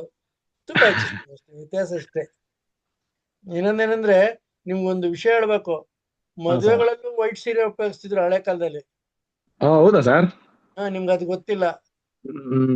ಮದುವೆ ಮನೆಗಳಲ್ಲಿ ಅದೇ ಒಂದು ಕಥೆನೇ ಇದೆ. ಏನು 7 ಅಡಿ ಹೊಸ ಬಟ್ಟೆ ತಗೊಂಡು ಏನಕ್ಕೆ ಅಂತ ಕೇಳಿದ್ರೆ 2 ಅರ್ಥಕ್ಕೆ. ಒಂದು, ವೈಟ್ ಬಟ್ಟೆ ಮದುವೆ ಗಂಡು ರೆಡಿ ಆಗ್ಬೇಕು, ಇಲ್ಲ ಸ್ಮಶಾನಕ್ಕೆ ಹೋಗಕ್ ರೆಡಿ ಆಗ್ಬೇಕು. ನಮ್ಮಲ್ಲಿ ಇರ್ತಕ್ಕಂತ ಒಂದು ಗಾದೆ. ಬಹುಶಃ ನೀವು ಅದು ಜ್ಞಾಪಕ ಬಂದಿಲ್ಲ ಅಂತ ಕಾಣುತ್ತೆ. ಈಗಲೂ ನೋಡಿ ನೀವು ಸಾಮಾನ್ಯ ಈಗೆಲ್ಲ ಫ್ಯಾಷನ್ ಮಾಡ್ತಾರೆ, ಮದುವೆ ಗಂಡು ಉಪಯೋಗಿಸೋದು ವೈಟ್ ಬಟ್ಟೆನೆ. ಹೌದು, ಗಂಡು ಬಳಸ್ತಾರೆ ಸರ್. ಬಟ್ ನನಗೆ ಬುದ್ಧಿ ಬಂದಾಗ, ನಾನ್ ಬಾಲ್ಯದಲ್ಲಂತೂ ಹೆಣ್ಮಕ್ಳು ತುಂಬಾ ರೇರ್ ವೈಟ್ ಸೀರೆ ಉಡ್ತಾ ಇದ್ದಿದ್ದು. ಅದು ಕುಂಕುಮ ಆಗ್ತಿದ್ದು. ವೈಟ್ ಉಟ್ರೆ ಕುಂಕುಮನಾದ್ರೂ ಉಟ್ರೆ, ಕುಂಕುಮ ಇಟ್ರೆ, ಹೂವ ಮುಡಿದ್ರೆ ಓಕೆ. ಇವ್ರು ಈಗಿನ ಫ್ಯಾಷನ್ ಅದ್ರ ಬಗ್ಗೆ ನಾವು ಕುಂಕುಮ ಇಟ್ಟರೆ ಅವ್ರಿಗೆ ಏನೋ ಒಂಥರ ಇದಾಗ್ಬಿಡ್ತದೆ, ದೃಷ್ಟಿ ದೋಷ ಆಗ್ಬಿಡ್ತದೆ. ಹೂವನು ಮುಡ್ದಿರಲ್ಲ, ಜಡೆನೂ ಕಟ್ಟಿರಲ್ಲ, ಕುಂಕುಮ ಇಟ್ರಲ್ಲ, ಬಿಳಿ ಸೀರೆ ಉಟ್ಕೊಂಡು ಹೋಯ್ತಿರ್ತಾರೆ. ಹೂವ ಮುಡ್ದವ್ರು 50 ರೂಪಾಯಿ ಒಂದಿಷ್ಟು ಉದ್ದ ಕೊಡ್ತಾನೆ. ಅದನ್ನು 100 ರೂಪಾಯಿ ಆಗದೆ ಹೆಚ್ಚು ಕಡಿಮೆ. ಯಾವ್ದದು ಮಲ್ಲಿಗೆ, ದುಂಡು ಮಲ್ಲಿಗೆ 100 ರೂಪಾಯಿ ಏನೋ ಆಗತ್ತೆ. ರಕ್ಷಿತ್ ಗೌಡ್ರು, ನಮ್ಮ ಚಿಕ್ಲಿಂಗೇಗೌಡ್ರು ಅಂತೇಳಿ ನಮ್ಮ KEB ನಲ್ಲಿ ಇಂಜಿನಿಯರ್ ಆಗಿ ನಿವೃತ್ತರಾಗಿದ್ದಾರೆ. ಅವರು ಕವಿಗಳು, ಚುಟುಕು ಕವಿಗಳು, ಒಳ್ಳೆ ಕನ್ನಡದ ಪ್ರೇಮಿಗಳು. ಅವರು ಒಂದ್ ಕವನ ಬರೆದಿದ್ದಾರೆ. ಏನಂದ್ರೆ, ಅವರು ಬೆಂಗಳೂರಿಗೆ ಬಂದು ಹೊಸ್ತರಲ್ಲಿ ಇಲ್ಲಿ ಜನನ್ನೆಲ್ಲ ನೋಡ್ಬಿಟ್ಟು ಹೆಣ್ಮಕ್ಳು ಬಟ್ಟೆ ಹಾಕೋದು ಇದನ್ನೆಲ್ಲ ನೋಡಿ ಇವ್ರಿಗೇನು ಮಾನ ಮರ್ಯಾದೆ ಇಲ್ವಾ ಆ ತರದಲ್ಲಿ ನನಗೆ ಅನ್ಸ್ಬಿಟ್ಟು ಒಂದು ಕವನ ಬರಿಬೇಕು ಅಂತ ಅನ್ಕೊಂಡೆ. ಸದ್ಯ ನಾನು ಬರೀಲಿಲ್ಲ, ಬಚಾವಾದೆ. ಇವತ್ತು ನನ್ನ ಮೊಮ್ಮಕ್ಕಳು ಕೂಡ ಅದೇ ತರದ ಬಟ್ಟೆ ಹಾಕೊಂಡು ಮಿಂಚ್ತಾ ಇದಾರೆ ಅಂತೇಳಿ ಒಂದು ಕವನ ಬರ್ತದೆ. ಹೌದು ಸರ್, ಹೌದೌದು. ಹಂಗಾಗಿ ಆಮೇಲೆ ಆಗಿನ ಕಾಲದ ಹೆಂಗಿತ್ತು ಅಂದ್ರೆ, ಈಗ ನಮ್ಮ ತಂದೆಯವರು ಹೇಳ್ತಾ ಇದ್ರು, ಈ ಬೆಸಿಗೆ ಹಾಡು ಕೇಳಿದಿರಲ್ವಾ ನೀವು? ಕೇಳಿದೀನಿ ಸರ್. ಆ ಬೆಸಿಗೆ ಹಾಡು ಎಲ್ಲಾರುನು ನಮ್ ತಂದೆ ಅದು ಏನ್ ಅದನ್ನ ಹಾಡು ಹೇಳ್ತೀರ, ಬಹಳ ಅಶ್ಲೀಲವಾಗಿದೆ. ನೀವು ಅದನ್ನ ಕ್ಲೀನ್ ಆಗಿ ಅಬ್ಸರ್ವ್ ಮಾಡಿ. ಬೆಸಿಗೆ ಆ ಬೆಸಿಗೆ ಎಲ್ಲ ಬರುತ್ತೆ ಬೆಸಿಗೆಯಲ್ಲಿ. ಹೌದು. ಅದನ್ನ ನಾವು ಆ ಅರ್ಥದಲ್ಲಿ ನೋಡೇ ಇರ್ಲಿಲ್ಲ. ನಮ್ಗೆ ಒಳ್ಳೆ ಹಾಡು, ಮಧುರವಾದ ಹಾಡು ಹಂಗೆ ಹಂಗೆ ಅದು ಆ ಕಾಲ, ನಮ್ಮ ಕಾಲಘಟ್ಟಗಳು ಬದಲಾಗ್ತಾ ಇದ್ದಂಗೆನೆ ಯಾವ್ದು ಏನು ಇವತ್ತಿನ ಪೀಳಿಗೆಗಂತೂ ಈ ಹಾಡುಗಳು ಬರ್ತಾ ಇರೋ ಇದ್ರಲ್ಲಿ ಯಾವ್ದು ಅಶ್ಲೀಲ ಅಂತಾನೆ ಅವ್ರಿಗೆ ಅನ್ಸಲ್ಲ. ಅದು ಆ ಮಟ್ಟದಲ್ಲಿ ಆಗೋಗ್ಬಿಟ್ಟಿದೆ ಈಗ. ಮಲೂಜ ಅಂತ ಬಂದಾಗಲೇ ಆಯ್ತು ಬಿಡಿ. ಸರ್ ಕೃಷ್ಣೇಗೌಡ್ರು ಸರ್, ಹೇಳಿ ಸರ್, ಹಿಂದೆ ಸ್ವಾಮಿ ವಿವೇಕಾನಂದರ ಕೃತಿ ಶ್ರೇಣಿ ಇಟ್ಟಿದ್ದೀರಿ, ಸಂಪುಟ ಪೂರ್ತಿ. ಎಷ್ಟು ಎಲ್ಲಾ ಸಂಪುಟನು ಇಟ್ಟಿದ್ದೀರಾ ಸರ್? ಹಿಂದೆ ಕಾಣಿಸ್ತಾ ಇದೆ ಮೇಲೆ ಲೈನ್ ಬ್ಲೂ ಕಲರ್ ಬಂದು ಇದು ಪುರಾಣಗಳು ಅವೆಲ್ಲ. ಹೌದಾ? ನಾನು ಇವ್ರದ್ದು ಅನ್ಕೊಂಡೆ. ನನ್ನ ಹತ್ರ ನೋಡಿ ಇಷ್ಟಿದೆ, ಕಾಣಿಸ್ತಾ ಇದೆಯಾ? ಅಷ್ಟೊಂದಿಲ್ಲ, ನನ್ನ ಹತ್ರ ಇದಾವೆ. ಆದ್ರೆ ಇದಾಗ್ಬಿಟ್ಟಿದೆ ನನ್ನ ಹತ್ರ. ಸಂಪುಟ 6, 7, 8 ಇದೆ, 9 ಇಲ್ಲ. ಮಧ್ಯದಲ್ಲಿ 4 ಇಲ್ಲ, 3 ಇದೆ, 5 ಇದೆ. ಅದಕ್ಕೆ ಕೇಳ್ದೆ. ಎಲ್ಲಾರ್ದು ಇದೆ. ಇದು ಅಂಬೇಡ್ಕರ್ದು 22 ಬುಕ್ ಅವೆ. ಓ ಹೌದಾ ಸರ್? 22 ಇದೆ ನೋಡಿ, ಇಲ್ಲಿ ಹಿಂಗಿಟ್ಬಿಟ್ಟಿದ್ರಿ ಜಾಸಲ್ಲ ಅಂತ. 22 ಬುಕ್ ಇದೆ. ಆಮೇಲೆ ಎಲ್ರದ್ದು ಇದೆ. ಈ ಕಡೆ ಪುರಾಣನೂ ಇದೆ, ನವೀನನೂ ಇದೆ. ಇವ್ರು ಪಾರ್ಶ್ವನಾಥ್ ಸರ್ ಬಹಳಷ್ಟು ಚೆನ್ನಾಗಿ ತಿಳುವಳಿಕೆ ಹೇಳ್ತಾರೆ ಸರ್. ಸುಮಾರು ವಿಚಾರಗಳು ನಮ್ಗೆ ಹಳೇದೆಲ್ಲ ಗೊತ್ತೇ ಇಲ್ಲ. ಇಲ್ಲ ಇಲ್ಲ ಇಲ್ಲ, ಅವರು ನಮ್ಮ ವಯಸ್ಸಿನವ್ರಲ್ವೇ, ಹೆಚ್ಚು ಕಡಿಮೆ. ಅದಕ್ಕೆ ಒಂದು ನಾವೆಲ್ಲ ತಿಳ್ಕೊಂಡಿದೀವಿ ಅನ್ನೋದಕ್ಕನ್ನ ಈಗ ನಮ್ ಶಂಕರೇಗೌಡರು ಕೂಡ ಒಂದಷ್ಟು ಹೇಳ್ಬೋದು. ಹೇಳಿ ಶಂಕರೇಗೌಡ್ರೆ, ಹೇಳಿ, ಮಾತಾಡಿ ಮಾತಾಡಿ, ಅನ್ಮ್ಯೂಟ್ ಮಾಡಿ.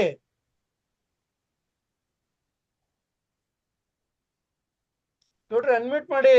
ಆಯ್ತು, ಮಾಡಿದೆ ಸರ್, ಮಾಡಿದೆ. ಮಾತಾಡಿ. ರಕ್ಷಿತ್ ಗೌಡ್ರು ಹೇಳಿದ್ರಲ್ಲ ಸರ್ ನೀವು. ಹ್ಮ್. ಹಲೋ, ಕೇಳಿಸ್ತಾ ಇದೆ ಸರ್ ರಕ್ಷಿತ್ ಗೌಡ್ರಿಗೆ? ಕೇಳಿಸ್ತಾ ಇದೆ ಸರ್ ಎಲ್ರಿಗೂ. ಅದು ನಮ್ಮಲ್ಲಿ ಹಿಂದೆ ಒಂದು ನಮ್ಮ ಸಮಾಜದೊಳಗಡೆ ವಿಧೇಯವರನ್ನ ಕೆಟ್ಟದಾಗಿ ನಡೆಸ್ಕೊಂತ ಇದ್ರು. ವೈಟ್ ಸೀರೆ ಉಡ್ಸ್ಬೇಕಾಯ್ತು, ಮತ್ತೆ ಕೈಗಳಿಗೆ ಸುಣ್ಣದ ಬಳೆ ಎಲ್ಲ ಹಾಕೋರು. ಸುಣ್ಣದ ಬಳೆ ಇನ್ ದ ಸೆನ್ಸ್ ಬೆಳ್ಳಿ ಬಳೆ. ಅದು ನಿಮ್ಗೆ ಬಹುಶಃ ನಿಮ್ಗೆ ಅಷ್ಟು ಗಮನ ಗೊತ್ತಿಲ್ಲ ಅಂತ. ಅದೆಲ್ಲ ಗೊತ್ತಿಲ್ಲ ಸರ್, ಆ ಕಾಲ ಇಲ್ಲ ನಮ್ಗೆ. ಹಾಗಾಗಿ ಅವ್ರನ್ನ ವಿಧವೆ ಅನ್ನೋ ಇದನ್ನ ಅವ್ರನ್ನ ಸರಿಯಾಗಿ ನಡ್ಸ್ಕೊಂತ ಇರ್ಲಿಲ್ಲ. ಈಗ ನಮ್ಮ ಪಾರ್ಶ್ವನಾಥ್ ಸರ್ ಹೇಳಿದ್ದು ಸರಿ ಅದು. ಹಾಗಾಗಿ ಬಿಳಿ ಸೀರೆ ಹಾಕಿದ್ರು ಅನ್ನೋದಕ್ಕೆ ಅದನ್ನ ನಾವು ಡಿಗ್ರೇಡ್ ಮಾಡಿ ಮಾತಾಡೋದು ಅಷ್ಟು ಸಮಂಜಸ ಅಲ್ಲ. ಅದಲ್ಲ ಸರ್, ನೀವ್ ಕನ್ಫ್ಯೂಸ್ ಆದ್ರಿ. ನಾನ್ ಹೇಳ್ತಾ ಇರೋದು ಈಗಿನ ಕಾಲದ ಹುಡುಗರು ಸ್ಕೂಲ್ಗಳಿಗೆ ಈಗ ಓಣಂ ಹಬ್ಬ ಆಚರಿಸೋದಕ್ಕೆ ವೈಟ್ ಸೀರೆ ಉಟ್ಕೊಂಡು ಹೋಯ್ತಾರ ಮಲಯಾಳಿಗಳ ತರ ಅಂತ ಹೇಳಿದ್ದು. ಹೌದಾ? ಕನ್ಫ್ಯೂಸ್ ಮಾಡ್ಕೊಂಡ್ರಿ. ಈಗಿನ ಹುಡುಗರು ಹೂವನು ಮುಡಿಯಲ್ಲ. ಓಣಂ ಹಬ್ಬ ಅತಿ ಆಯ್ತು, ಸಂಕ್ರಾಂತಿ ಮಾಡಿ ಓಣಂ ಬದಲು ಕನ್ನಡ ಹಬ್ಬನ ಮಾಡಿ. ಯಾಕೆ ನೀವು ವಿಧೇಯರ ತರ ಕುಂಕುಮ ಇಡಲ್ಲ, ಹೂವ ಮುಡಲ್ಲ, ಜುಟ್ಟು ಬಿಟ್ಕೊಂಡು ವೈಟ್ ಸೀರೆ ಹಾಕೊಂಡು ತಂಡವಾಗಿ ಹೋಯ್ತಿದ್ರೆ ಹುಡುಗರು ಏನ್ ಅನ್ಕೋಬೇಕು ನಾವು? ಸರಿ ಸರ್, ಆಗಿದ್ರುನು ನಾವು ಇವತ್ತಿನ ಕಾಲದಲ್ಲಿ ಅವರು ಏನ್ ಓಣಂ ಮಾಡ್ತಾರೆ, ಅದ್ರ ಜೊತೆಗೆ ನಮ್ಮ ಕರ್ನಾಟಕದಲ್ಲಿ ಇರ್ತಕ್ಕಂತ ನಮ್ಮ ತಳದಲ್ಲಿ ನಡ್ತಕ್ಕಂತ ಹಬ್ಬ ಹರಿದಿನಗಳನ್ನ ಆಚರಿಸ್ಬೇಕಾದ್ದು ಸರಿ. ನೀವು ಈಗ ನಾವು ಈಗ ನಿನ್ನೆ ಮುಂದೆ ಜನವರಿಗೆ ಬರ್ತಕ್ಕಂತ ಇದೆಯಲ್ಲ ಸಂಕ್ರಾಂತಿ, ಅದಕ್ಕೆ ವೈಜ್ಞಾನಿಕ ತಳಹದಿ ಇದೆ ಸರ್. ಅದಕ್ಕೆ ಆ ತಿಂಗಳಲ್ಲಿ ಬಾಡಿ ಕಂಟೆಂಟ್ಸ್ ಬೇಡುತ್ತೆ. ಆ ಕಾಲದಲ್ಲಿ ಕೇಳಿರ್ಬೇಕು ಅಂತ ಕಾಣಿಸುತ್ತೆ. ನೀವು ಕೇಳಿದ್ರೆ ಹೌದೌದು, ಬಾಡಿ ಕೋಲ್ಡ್ ಇರ್ತದೆ. ಅದು ಆಯಿಲ್ ಕಂಟೆಂಟ್ಸ್ ಬೇಕು ಅದಕ್ಕೋಸ್ಕರ ನಾವು ಮಾಡಿದೀವಿ, ನಡ್ಸ್ಕೊಂಡ್ ಬಂದಿದೀವಿ ಅದನ್ನ. ಆಮೇಲೆ ಜೊತೆಗೆ ಇಲ್ಲಿ ನಮ್ಮಲ್ಲಿ ಈ ಒಂದು ಹಬ್ಬ ಆಚರಣೆ ಮಾಡ್ಬೇಕಾದ್ರೆ ಹಾಸನಲ್ಲಿದ್ದಕ್ಕಂತ ಒಬ್ಬ ಮುಸ್ಲಿಂ ಭಾರತ ದೇಶ ಆದಾಗ ಅಲ್ಲಿಗೆ ಹೋದ್ರು. ಎಲ್ಲಿಗೆ? ಕರಾಚಿಗೆ ಹೋದ್ರು. ಆ ಕರಾಚಿಗೆ ಹೋದ ಸಂದರ್ಭದಲ್ಲಿ ಅಲ್ಲೊಂದು ಮೈಸೂರು ಕಾಲೋನಿ ಅಂತ ಮಾಡ್ಕೊಂಡ್ರಂತೆ. ಅವರು ಒಂದ್ಸಾರಿ ಇದನ್ನ ಆರ್ಟಿಕಲ್ನ ಅಲ್ಲಿಂದ ಬರ್ದು ಕಳಿಸಿ ಇಲ್ಲಿಗೆ ಇದ್ ಮಾಡಿಸಿದ್ರು. ನಾವು ಅಲ್ಲಿ ಹಿಂದೂ ಮುಸ್ಲಿಂ ಹೇಗಿದ್ವಿ ಹಾಸನಲ್ಲಿ ಅನ್ನೋದನ್ನ ಇದ್ ಮಾಡ್ಕೊಂಡು ಇಲ್ಲೂ ಕೂಡ ಮೈಸೂರು ಕಾಲೋನಿ ಅಂತ ಮಾಡ್ಕೊಂಡಿದೀವಿ ಅಂತ ಅವರು ಅದನ್ನ ಜ್ಞಾಪಿಸಿ ಬರ್ದಿದ್ರು ಅದನ್ನ. ಅಂದ್ರೆ ಅದಕ್ಕೆ ಆ ಹಬ್ಬಕ್ಕೆ ವಿಶೇಷವಾದಂತ ಮಹತ್ವ ಇದೆ. ಕರ್ನಾಟಕದ ಹಬ್ಬಗಳಿಗೂ ಇದೆ, ಬೇರೆ ಹಬ್ಬಗಳಿಗಿಲ್ಲ ಅಂತ ಹೇಳಲ್ಲ. ಬಟ್ ನಮಗ್ ಬೇಕಾಗಿರ್ತಕ್ಕಂಥ ನಮ್ಮ ಹಬ್ಬಗಳನ್ನ ನಾವು ಮಾಡ್ಬೇಕು. ಫಸ್ಟ್ ನಮ್ಮಲ್ಲಿ ಏನ್ ಕರ್ನಾಟಕದಲ್ಲಿ ಆಚರಣೆ ಮಾಡ್ತೀವಿ ಅವುಗಳನ್ನ ಮಾಡ್ಬೇಕು. ಹೌದಾ ಸರ್? ನಮ್ಮ ಹಬ್ಬಗಳನ್ನ ನಾವು ಮಾಡ್ಬೇಕು. ಅದಕ್ಕೆ ಜೊತೆಗೆ ವೈಜ್ಞಾನಿಕ ತಳಹದಿ ಇರ್ತಕ್ಕಂಥ ಹಬ್ಬಗಳನ್ನ ವಿಶೇಷವಾಗಿ ಮಾಡ್ಕೋಬೇಕು ನಾವು. ಆ ಹಬ್ಬಗಳ ಸರಣಿ ನಮ್ಮಲ್ಲಿ ಮಾಡ್ಕೊಂಡ್ ಬಂದಿರೋದು. ಹೇಳ್ದಂಗೆ ಸಂಕ್ರಾಂತಿಗೆ ಎಳ್ಳು ಬೆಲ್ಲ, ಹೌದು. ಉಗಾದಿಗೆ ಒಬ್ಬಟ್ಟು, ರಾಮನವಮಿಗೆ ನೀರ್ಮಜ್ಜಿಗೆ ಪಾನಕ, ಉಪವಾಸ, ಆಮೇಲೆ ಗೌರಿ ಹಬ್ಬಕ್ಕೆ ಒಡೆ ಕಜ್ಜಾಯಗಳು, ಅಂದ್ರೆ ಹಿರಿಯರಿಗೆ ಮಾಡ್ತಕ್ಕಂಥದ್ದು. ಒಡೆ ಕಜ್ಜಾಯ ಉಪವಾಸಕ್ಕೆ. ಗೌರಿ ಹಬ್ಬಕ್ಕೆ ಚಿಗಳಿ ತಂಬಿಟ್ಟು ಗಮನಿಸಿ. ಕೃಷ್ಣ ಹಬ್ಬಕ್ಕೆ ಚಕ್ಲಿ ಕೋಡ್ಬಳೆ ನಿಪ್ಪಟ್ಟು. ಕೃಷ್ಣೇಗೌಡ್ರು ಏನಂದ್ರೆ ರಕ್ಷಿತ್ ಗೌಡ್ರು ನಮ್ಮ ಜಾಣಗೆರೆ ವೆಂಕಟರಾಮಯ್ಯ ಅವ್ರು ಗೊತ್ತಿರ್ಬೇಕು ಎಲ್ಲಾರ್ಗುನು. ಗೊತ್ತು ಸರ್. ನಾವು ಅವಾಗ ಈ ಸಂಕ್ರಾಂತಿ ಹಬ್ಬದಲ್ಲಿ ನಮ್ಮಲ್ಲಿ ಎಳ್ಳು ಬೆಲ್ಲ ಎಲ್ಲ ಮಾಡೋರು. ನಾವೇನು ಅಂದ್ರೆ ಸ್ನೇಹಿತರಿಗೆಲ್ಲ ಕೊಡ್ಬೇಕು ಅಂತೇಳಿ ಬ್ಯಾಗ್ ತುಂಬಿಕೊಂಡು ಎಲ್ಲ ನಮ್ಮ ಕಚೇರಿಗಳಲ್ಲಿ, ಆಮೇಲೆ ನಾವು ಪರಿಷತ್ ವಲಯದಲ್ಲಿ ಇರುವಾಗ ಹಿಂಗೆ ಜಾಣಗೆರೆ ಅವ್ರನ್ನ ಸಂದರ್ಭದಲ್ಲಿ ನೋಡಕ್ ಹೋದಾಗ ನನ್ನ ಬ್ಯಾಗಲ್ಲಿತ್ತು, ಜಾಣಗೆರೆ ಅವ್ರಿಗೆ ಕೊಟ್ಟೆ. ಜಾಣಗೆರೆ ಅವರು ಹೇಳಿದ್ರು, ಅಣ್ಣ ಇದು ನಮ್ ಸಂಪ್ರದಾಯ ಅಲ್ಲ, ಇದು ಬ್ರಾಹ್ಮಣರು ಆ ಕಡೆಯಿಂದ ಬಂದಿದ್ದು. ಅಂದ್ರೆ ಅವ್ರು ಹೇಳಿದ್ರಲ್ಲಿ ಮಾತಲ್ಲೂ ಸತ್ಯ ಇತ್ತು. ಏನಂದ್ರೆ ನಮ್ಮ ಈ ಶ್ರಮಿಕ ವರ್ಗದಲ್ಲಿ ಈ ಸಕ್ಕರೆ ಹೆಚ್ಚು ಎಳ್ಳು ಬೆಲ್ಲ ಮಾಡುವಂತ ಸಂಪ್ರದಾಯ ಇರ್ಲಿಲ್ಲ. ಅದೇನಿದ್ರು ನಾವು ಕಿಚ್ಚಾಯಿಸೋದು ಅಥವಾ ಎತ್ತುಗಳಿಗೆ ಬಂಡಿ ಕಟ್ಟಿ ಅದಕ್ಕೆ ಇದ್ ಮಾಡಿ ಸ್ನಾನ ಮಾಡಿಸಿ ಇದ್ ಮಾಡೋದಿತ್ತು. ಈ ಎಳ್ಳು ಬೆಲ್ಲ ಬಂದಿದ್ದು ಸ್ವಲ್ಪ ಮೇಲ್ವರ್ಗದ ಇಂದ ಬಂದಿದ್ದು. ಆಮೇಲೆ ಅದನ್ನ ಎಲ್ಲಾರು ಅನ್ಕರಣೆ ಮಾಡಕ್ ಶುರು ಮಾಡಿದ್ರು. ಜಾಣಗೆರೆ ಅವರು ಅದನ್ನ ಹೇಳಿದ್ರು, ಅಣ್ಣ ಇದು ನಮ್ದು ಇದೆಲ್ಲ ಕಣಣ್ಣ ಅಂತೇಳಿ. ಹಂಗೆ ಅದರಿಂದ ಈಗ ನಾವ್ ಯಾವ್ದು ಇದು ಅಂತ ಅನ್ಕೊಟ್ರಿ, ಬಟ್ ನಮ್ಮ ದಕ್ಷಿಣ ಭಾರತದ್ದು ಅದರಲ್ಲೂ ನಮ್ ಕರ್ನಾಟಕದಲ್ಲಿ ಇದು. ಈ ತಮಿಳ್ನಾಡವ್ರು ಪೊಂಗಲ್ ಅಂತ ಆಚರಣೆ ಮಾಡ್ತಾರೆ ಅದನ್ನ. ಇದನ್ನ ಸಂಕ್ರಾಂತಿ ಅಂತೇಳಿ ಈ ತರ ಎಳ್ಳು ಬೆಲ್ಲ ಇದನ್ನ ನಮ್ಮ ಜಾಣಗೆರೆ ಅವರು ಅದನ್ನ ನನ್ಗೆ ಸರಿ ಸರ್. ಪಾರ್ಶ್ವನಾಥ್ ಸರ್, ಅಂದ್ರೆ ಒಂದು ಹಬ್ಬಕ್ಕೆ ಒಂದು ವೈಜ್ಞಾನಿಕ ತಳಹದಿ ಸೈಂಟಿಫಿಕ್ ಆಗಿ ಅದು ಒಳ್ಳೇದು ಅಂತ ಅನಿಸ್ದಾಗ ಹೌದೌದು ಸ್ವೀಕಾರ ಮಾಡೋದ್ರಲ್ಲಿ ತಪ್ಪಿಲ್ವೋ ಏನೋ ಅಂತ ನನ್ನ ಭಾವನೆ ಸರ್. ಅದು ಸತ್ಯ ಅದು. ಅದರಲ್ಲಿ ಎರಡು ಮಾತಿಲ್ಲ. ಒಂದು ಪಥ ಚೇಂಜ್ ಮಾಡಿದಾಗ ಏನು ವಾತಾವರಣದಲ್ಲಿ ಬದಲಾವಣೆ ಆಗ್ತದೆ, ಅದಕ್ಕೆ ಅನುಗುಣವಾಗಿ ಎಣ್ಣೆ ಅಂಶ ಇರುವಂತ ಇದನ್ನ ಇದ್ ಮಾಡ್ಬೇಕು ಅನ್ನೋದು ವೈಜ್ಞಾನಿಕ ಸತ್ಯ. ಅದನ್ನ ನಮ್ಮ ಹಿರಿಕರು ಕಂಡುಕೊಂಡು ಅದನ್ನ ಇದ್ ಮಾಡಿದ್ರು. ದೀಪಾವಳಿಗೆ ಕಜ್ಜಾಯ, ಕಜ್ಜಾಯ ದೀಪಾವಳಿಗೆ ಹೆಸರುವಾಸಿ. ಆಮೇಲೆ ನೀವು ನೋಡಿ, ಕಜ್ಜಾಯ ಮಾಡೋದು ನೀವು ಮೇಲ್ಜಾತಿಯವರಲ್ಲಿ ಕಜ್ಜಾಯ ಕಾಣಲ್ಲ. ಅದನ್ನ ಮಾಡೋರೆಲ್ಲ ನಮ್ಮ ಶ್ರಮಿಕ ವರ್ಗದವರು ಕಜ್ಜಾಯ ವಿಶೇಷವಾಗಿ. ಅವ್ರು ಉತ್ತಪ್ಪ ಮಾಡ್ತಾರೆ ಪಾರ್ಶ್ವನಾಥ್. ಅದನ್ನೇ ಹೇಳಿದ್ ನಾನು. ಈ ಕಜ್ಜಾಯ ಮಾಡೋದು ಇನ್ನೊಂದಿದು ಉತ್ತಪ್ಪ. ಶ್ರಮಿಕ ವರ್ಗದಲ್ಲಿ ಕಜ್ಜಾಯ ಮಾಡೇ ಮಾಡ್ತಾರೆ, ಅದು ದೀಪಾವಳಿ ಸಂದರ್ಭದಲ್ಲಿ. ಅಯ್ಯೋ, ಅದು ಇಟ್ಕೊಂಡು 15-20 ದಿನ ತಿಂತಾರೆ. ಈಗ ಹೋಯ್ತು ಸರ್. ಈಗ ನಮ್ ಮಿಸ್ಸಸ್ಗೆಲ್ಲ ಮಾಡಕ್ಕೆ ಬರಲ್ಲ, ಎಲ್ಲ ರೆಡಿಮೇಡ್. ನಮ್ಮ ಅಮ್ಮ ಎಲ್ಲ ಮಾಡೋರು. ಈಗ ಪಾಕನೆ ಬರ್ಬೇಕಲ್ಲ ರಕ್ಷಿತ್, ಈಗ ಇವ್ರಿಗೆ ಬರೋದೇ ಇಲ್ಲ ಹೊಸಬ್ರಿಗೆ. ಈಗ ನನ್ ವೈಫ್ ಕಾಲಕ್ಕೆಲ್ಲ ಈಗಾಗ್ಲೇ ರೆಡಿಮೇಡ್ ಬೇಕರಿಲಿ ಯಾವ್ದೋ ದಾವಣಗೆರೆ ಅದೇನೋ ಬಂದ್ಬಿಟ್ಟವೆ ಇವಾಗ. ರೆಡಿಮೇಡ್ ಒಬ್ಬಟ್ಟು, ರೆಡಿಮೇಡ್ ಕಜ್ಜಾಯ, ರೆಡಿಮೇಡ್ ತಮಟ ಅಲ್ಲಿಂದ ತಂದ್ಬಿಡ್ತಾರೆ. ರಕ್ಷಿತ್ ಗೌಡ್ರೆ, ಸಾಧ್ಯವಾದಷ್ಟು ಅವಾಯ್ಡ್ ಮಾಡಿ. ಸರ್. ಈಗ ಕೃಷ್ಣೇಗೌಡ್ರು ಮನೇಲಿ ಮಾಡಿದ ಕಜ್ಜಾಯಗಳನ್ನ ನೀವು ಹೇಳ್ದಂಗೆ ತಿಂಗಳಾನ್ಗಟ್ಲೆ ಆಗ್ಲಿ ಒಂದ್ ವಾರ ಇಟ್ಕೊಂಡು ತಿನ್ನಕ್ಕೂ ಆಗಲ್ಲ. ಯಾಕೆಂದ್ರೆ ಈಗಿನ ಮಾಡೋದ್ರಲ್ಲಿ ಅದು ಉಳಿಯಲ್ಲ. ಅದೇನ್ ಕಾರಣನೋ ಗೊತ್ತಿಲ್ಲ.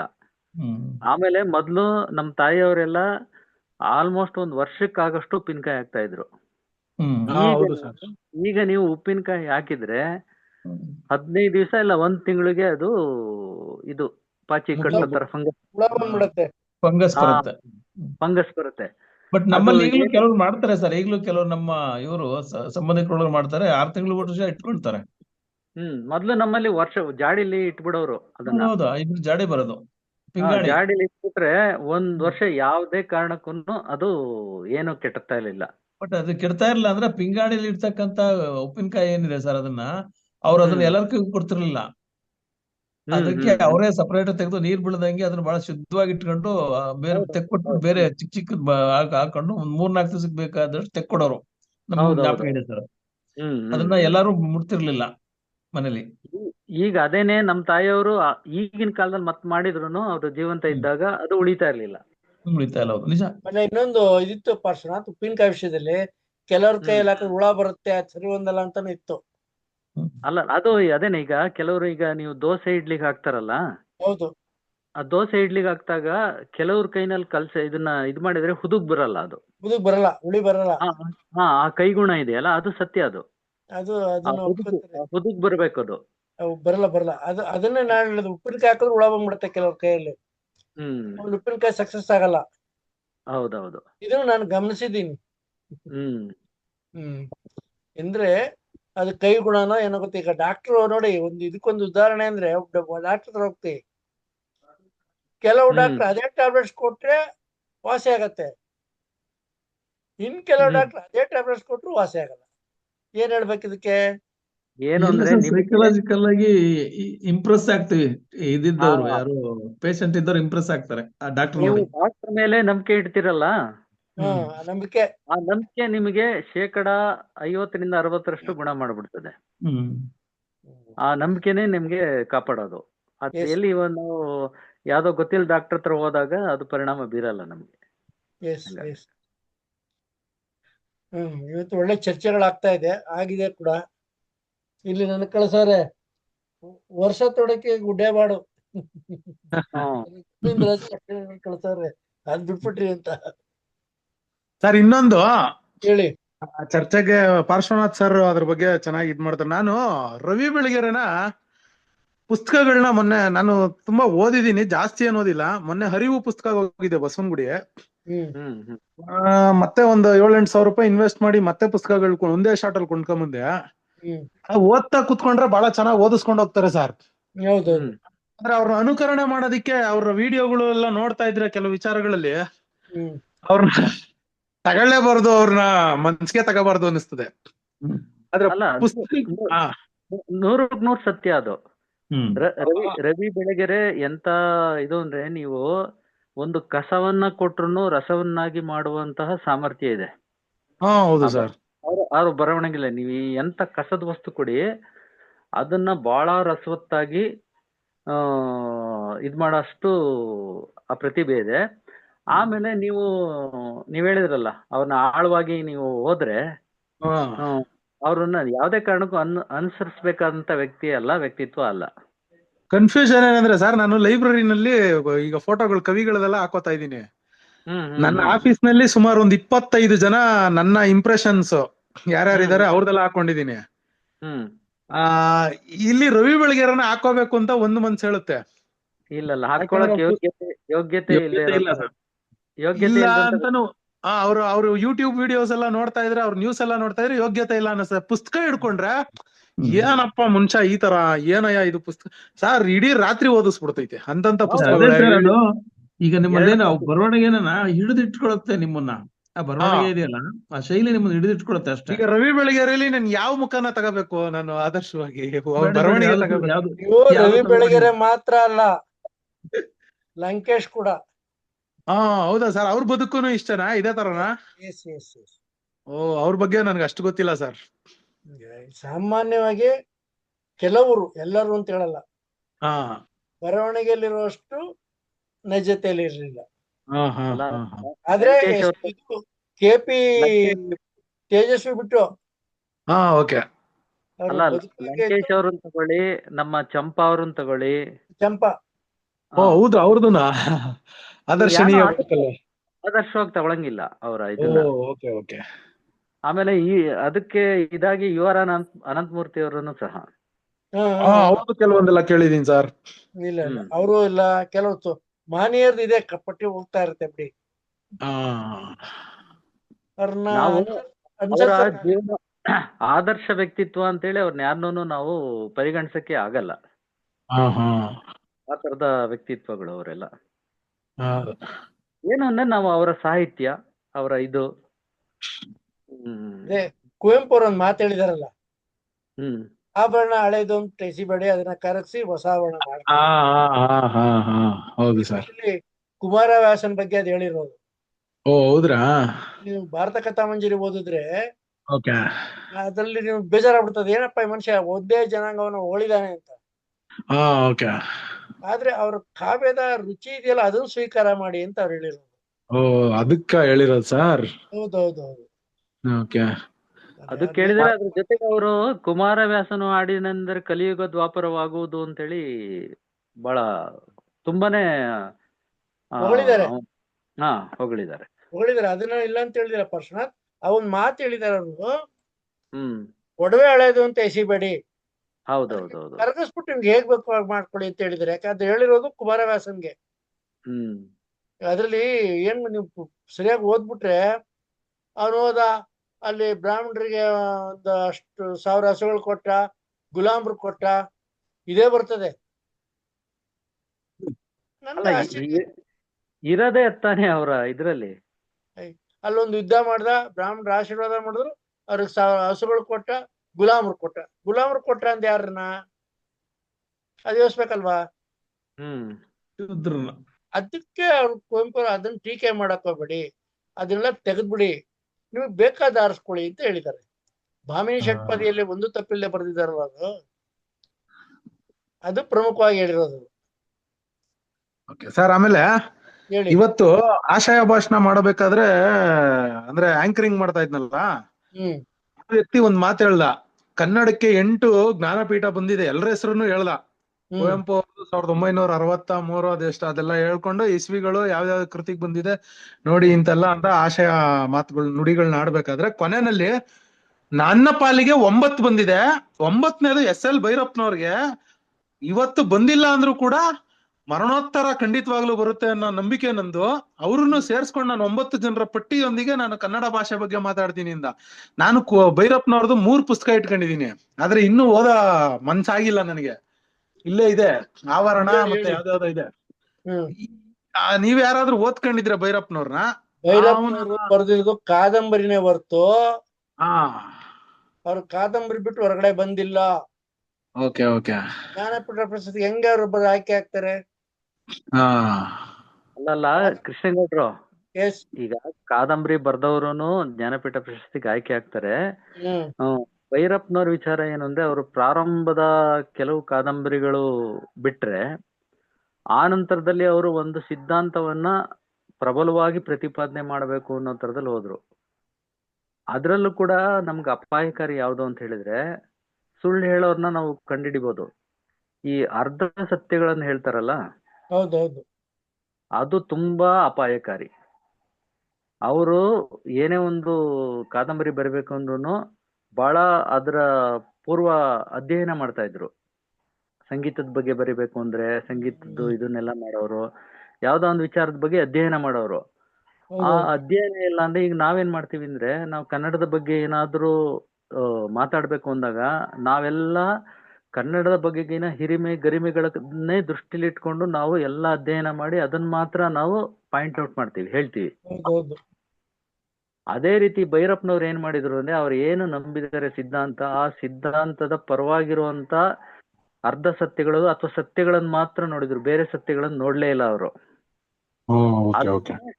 ಸತ್ಯ ಅಂತ ಪ್ರತಿಪಾದನೆ ಮಾಡಕ್ಕೆ ಹೋಗಿ ಅದನ್ನು ಪ್ರತಿಪಾದನೆ ಕೂಡ ಮಾಡಿ ಬಹಳ ಕೆಲವೊಂದು ವರ್ಗದಲ್ಲಿ ಬಹಳ ಯಶಸ್ವಿ ಆಗೋದ್ರು.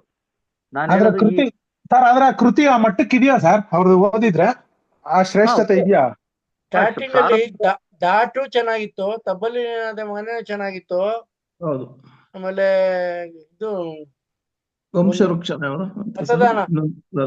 ಮತದಾನ ಚೆನ್ನಾಗಿತ್ತು. ಆಮೇಲೆ ಗ್ರಹಣ ಅಂತ ಒಂದ್ ಬಂತು, ಅದು ಚೆನ್ನಾಗಿತ್ತು. ಅವರು ಬಹುಶಃ ನನ್ನ ಹತ್ರ ಯಾನ ಅಂತ ಒಂದಿದೆ. ಆಮೇಲೆ ಇನ್ನೊಂದು 2-3 ಪುಸ್ತಕ ಇಟ್ಕೊಂಡಿದೀನಿ ಸರ್, ಆದ್ರೆ ಓದಕ್ ಯಾಕೋ ಅದು ಕೈ ಹೋಯ್ತಾ ಇಲ್ಲ ಅಲ್ಲಿಗೆ, ಆ ಬುಕ್ ಮೇಲೆ ಕೈ ಹೋಗಲ್ಲ. ಸರ್ ಕೃಷ್ಣೇಗೌಡ ಸರ್, ಭೈರಪ್ಪನವ್ರು ಬಂದು ಅಂತ ವಿಷಯ ಬಂದಿದ್ಕೆ 2 ಪ್ರಸ್ತಾಪ ಮಾಡ್ಬೇಕು ಅಂತ ಅನಿಸ್ತು. ಅವ್ರ 24 ಕಾದಂಬರಿಗಳನ್ನು ಸಹ ನಾನು ಓದಿದ್ದೇನೆ. ಅವ್ರ ಆತ್ಮಕಥೆಯನ್ನು ಸಹ ನಾನು ಓದಿದ್ದೇನೆ. ಇವತ್ತಿಗೂ ಸಹ ಅವ್ರದ್ದು ಕ್ಲಾಸಿಕ್ ಕೃತಿ ಅಂದ್ರೆ ಪರ್ವವನ್ನ ಓದ್ಲೇಬೇಕಾದಂತದ್ದು ನಾನು ಶಿಫಾರಸ್ ಮಾಡ್ತೇನೆ. ತುಂಬಾ ಅತ್ಯಂತ ವೈಚಾರಿಕವಾಗಿ ಅದನ್ನ ಇವತ್ತಿನ ಆಧುನೀಕರಣಗೂ ಎಲ್ಲ ಕಾಲಕ್ಕೂ ಸಲ್ಲ ಅಂತ ಒಂದು ಕೃತಿ ತರ ಇದೆ ಅದು. ಮತ್ತೆ ನೀವು ಮಾತಾಡ್ತಿದ್ದ ಧರ್ಮೇಂದ್ರ ಕುಮಾರ್, ಹೇಳಿ ಸರ್, ಹೇಳಿ. ನೀವೇನಾದ್ರೂ ಪರ್ವ ಅದೇ ರೀತಿ ಬರ್ದಿದ್ರೆ ಹೌದೌದು ನಿಮ್ ಮೇಲೆ ಹಿಂದೂ ಧರ್ಮ ವಿರೋಧಿ ಅಂತ ಪಟ ಕಟ್ಟೋದು. ಹೌದು, ಕರೆಕ್ಟ್ ಸರ್, ಕರೆಕ್ಟ್, ಡೆಫಿನೆಟ್ ಸತ್ಯ ಅದ್ ಮಾತು. ಪರ್ವ ಓದಿದ್ರೆ ಹಣೆ ಬರ ಗೊತ್ತ ನನ್ಗೆ. ನೀವು ಬರ್ದಿದ್ರೆ ಡೆಫಿನೆಟ್ ಆಗಿ ಹೇಳ್ತೀನಿ, ಸ್ಟ್ರೈಕ್ ಮಾಡಿರೋರು, ಗಲಾಟೆ ಮಾಡಿರೋರು, ಇವನು ಹಿಂದೂ ಧರ್ಮ ವಿರೋಧಿ, ಇವನು ಅಂತ ಬರ್ದಿರೋರು ಒಪ್ಕೋತೀರಾ? ಖಂಡಿತ ಡೆಫಿನೆಟ್ ಸರ್. ಅಲ್ಲ ಡೆಫಿನೆಟ್ ಆಗಿ. ಮತ್ತೆ ನಾನು ಈಗ ರಣೇಂದ್ರ ಕುಮಾರ್ ಪೂರ್ತಿ ಅಭಿಪ್ರಾಯ ಹೇಳಿ, ಸುಮ್ನೆ ಇರಿ. ಸರ್, ನಾನು ಇವತ್ತಿಗೂ ಸಹ ಒಪ್ಕೊಂಡಿಲ್ಲ. ಯಾಕೆಂದ್ರೆ ಅವರು ಬ್ರಾಹ್ಮಣ್ಯ ಬಿಟ್ಟಿದೀವಿ ಅಂತ ಹೇಳ್ಕೊಂತಿರೋ ಒಳಗಿನ ಬ್ರಾಹ್ಮಣ್ಯ ಕಾಣ್ತಾ ಇತ್ತು, ಎಲ್ಲದ್ರೊಳಗೆ ಇನ್ನೂ ನೋಡ್ತಾ ಇತ್ತು. ಬಹಳ ದೊಡ್ಡ ಒಂದು ಸೈದ್ಧಾಂತಿಕವಾಗಿ ಬಲಪಂಥೀಯರಾಗಿದ್ರು. ಮತ್ತೆ ಸನಾತನದ ವಿಷಯಗಳನ್ನೇ ಅಂಟ್ಕೊಂಡು ಇದು ಮಾಡ್ತಾ ಇದ್ರು. ಹಾಗಾಗಿ ಅವ್ರು ಅಷ್ಟು ಕೃತಿಗಳು ಓದಿದ್ರು ಸಹ ನನ್ನ ಮನಸ್ಸು ಅವ್ರನ್ನ ಒಪ್ಕೊಂತಾ ಇರ್ಲಿಲ್ಲ, ಸೈಡ್ ಗಿಡ್ತಾನೆ ಇತ್ತು. ಮತ್ತೆ ಅವ್ರದ್ದು ಗೃಹಭಂಗ ಓದ್ಲೇಬೇಕಂತ ಒಂದು ಕಾದಂಬರಿ ಅಂತ ನಾನು ವೈಯಕ್ತಿಕವಾಗಿ ಹೇಳ್ತೀನಿ. ಹೌದು, ಮತ್ತೆ ಈಗ ಇವ್ರು ಯಾನ ಇಟ್ಕೊಂಡಿದ್ದೀನಿ ಅಂತ ಹೇಳಿದ್ರು, ಅದನ್ನು ಸಹ ಚಂದ್ರಲೋಕ ಪ್ರಯಾಣ ಮಾಡೋದು ತುಂಬಾ ಸೈಂಟಿಫಿಕ್ ತುಂಬಾ ಚೆನ್ನಾಗಿ ಬರೆದಿದ್ದಾರೆ. ಅದು ಓದಂತ ಕೃತಿ, ಯಾನ ಸಹ ಒಂದು ಓದಿ. ಮತ್ತೆ ಅನ್ವೇಷಣೆ, ನೆಲೆ, ಇವೆಲ್ಲ ತುಂಬಾ ಒಳ್ಳೊಳ್ಳೆ ಕೃತಿಗಳಿದೆ, ಇಲ್ಲ ಅಂತ ಹೇಳಲ್ಲ. ಅವ್ರದ್ದು ಸಾರ್ಥ ಆಗಿರ್ಬೋದು, ಮಂದ್ರ ಆಗಿರ್ಬೋದು, ಎಲ್ಲ ಬಹಳ ದೊಡ್ಡ ದೊಡ್ಡ ಎಪಿಕ್, ದೊಡ್ಡ ದೊಡ್ಡ ಕಾದಂಬರಿಗಳನ್ನೇ ಓದಿಸ್ಕೊಂಡು ಹೋಗುತ್ತೆ. ನೀವ್ ಹೇಗೆ ರವಿ ಬೆಳಗೆರೆ ತರ ಹೇಗೆ ಒಂಥರ ರುಚಿಕಟ್ಟಾಗಿರುತ್ತೆ, ಆದ್ರೆ ಆರೋಗ್ಯಕರವಲ್ಲ. ಎಲ್ಲರೂ ನಮ್ಮ ನಾಲಿಗೆ ರುಚಿ ಹೆಚ್ಚಿಸುತ್ತೆ, ಆದ್ರೆ ನಾಲಿಗೆ ರುಚಿ ಅಂತ ನಾವು ತಿಂತ ಹೋಗ್ಬಿಟ್ರೆ ನಮ್ಮ ದೇಹವನ್ನ ಅಂದ್ರೆ ಕಾಪಾಡ್ಕೊಳಕ್ ಸಾಧ್ಯ ಇಲ್ಲ. ಒಳ್ಳೆ ವಿಶ್ಲೇಷಣೆ, ಒಳ್ಳೆ ಕಂಪ್ಯಾರಿಸನ್ ಸರ್, ಚೆನ್ನಾಗಿತ್ತು. ನಾಲಿಗೆ ರುಚಿಗೆ ಅಷ್ಟೇ. ಹೌದೌದು ಹೌದು ಹೌದು ಕುಮಾರ್. ಹಾ ಸರ್, ಅವ್ರದ್ದು ಆವರಣ ಅಂತ ಒಂದು ಕಾದಂಬರಿ ಬಂತು, ಜ್ಞಾಪಕ ಇದೆಯಾ? ಓದಿದ್ದೀನಿ ಸರ್, ಓದಿದ್ದೀನಿ ನಿಜವಾಗ್ಲೂ. ಅಫಿಷಿಯಲ್ ಆಗಿ ನಮ್ಮ ಲೆಟರ್ಡ್ ಅಲ್ಲಿ ಹಾ ಸರ್ ಪತ್ರ ಹಾಕ್ತೇನೆ, ನೀವು ಈ ತರ ಏನಾದ್ರು ನಮ್ಮ ಜನಾಂಗವನ್ನ ಆಡ್ಕೊಂಡ್ರೆ ಮುಂದೆ ನಿಮ್ ಹೊರಗಡೆ ಬರ್ದಂಗ್ ಮಾಡ್ತೀವಿ ಅಂತ ಲೆಟರ್ ಹಾಕಿದ್ದೇನೆ. ನಿಜ ನಿಜ ನಿಜ ಸರ್, ಯಾಕೆಂದ್ರೆ ಅದು ತುಂಬಾ ಆಡ್ಕೊಂಡಿದ್ದಾರೆ ಗಮನಿಸಿ. ಆದ್ರೆ ಒಂದು ಓದಂತ ಅಭಿರುಚಿ ಇರುವಂತವ್ರಿಗೆ, ಓದ ಅಭ್ಯಾಸ ಬೆಳೆಸೋರಿಗೆ ಭೈರಪ್ಪನವ್ರನ್ನ ಶಿಫಾರಸ್ ಮಾಡಬಹುದು. ತೇಜಸ್ವಿನ ಹೇಳ್ತಾರೆ, ಇಡೀ ಕನ್ನಡ ಸಮುದಾಯವನ್ನ ಓದುಗಳಿಗೆ ಅಭಿರುಚಿಯನ್ನು ಹೆಚ್ಚಿಸ್ತಾರಲ್ಲಿ ಭೈರಪ್ಪನವರು ಅಂತ ನಿಸ್ಸಂದೇಹ ಅಂತ ಹೇಳ್ತೀನಿ. ತೇಜಸ್ವಿನ ಸಹ ಹೇಳ್ತಾರೆ. ಆ ದೃಷ್ಟಿಯಿಂದ ನಾವು ಅವ್ರನ್ನ ಸ್ವೀಕಾರ ಮಾಡಬಹುದು. ಆದ್ರೆ ಅವ್ರನ್ನ ಸ್ವೀಕಾರ ಅಂದ್ರೆ ಅವರ ಮೌಲ್ಯಾಧಾರಿತ ವಿಚಾರಗಳನ್ನ ನಮ್ಮ ಒಂದು ಇಟ್ಕೊಂಡು ವಿಮರ್ಶೆಗೆ ಒಳಪಟ್ಟೇನೆ ಅವ್ರನ್ನ ಇಡ್ಬೇಕಾಗತ್ತೆ. ಅಷ್ಟೇ ಮಟ್ಟಿಗೆ ಹೌದು ಸರ್, ಹೌದು ಹೌದು ಸರ್. ಅವ್ರ ಬಗ್ಗೆ ನಾನೇ ಹೇಳ್ತೀರ, ದಾಟು ಓದಿದೀನಿ, ತಬಲಿನ ಮನೆ ಓದಿದೀನಿ, ಗೃಹಭಂಗ, ಆಮೇಲೆ ಗ್ರಹಣ ಅಂತ ಒಂದಿದೆ ಓದಿ ನೋಡಿ, ಮತದಾನ, ಈ ಸುಮಾರು ಓದಿದೀನಿ ನಾನು. ಪರ್ವ ಮತದಾನ ಒಂದೊಳ್ಳೆ ಕೃತಿ ಸರ್. ನಾಯಿನೇರಳು, ಮತದಾನ. ಹೌದೌದು ಹೌದು. ಧರಣೇಂದ್ರ ಕುಮಾರ್ ಅವರು ಸರ್ ಹೇಳಿ ಸರ್. ನೀವ್ ಹೇಳ್ದಂಗೆ ಪರ್ವ ಬರೆದ್ರಲ್ಲ. ಹಾ ಸರ್.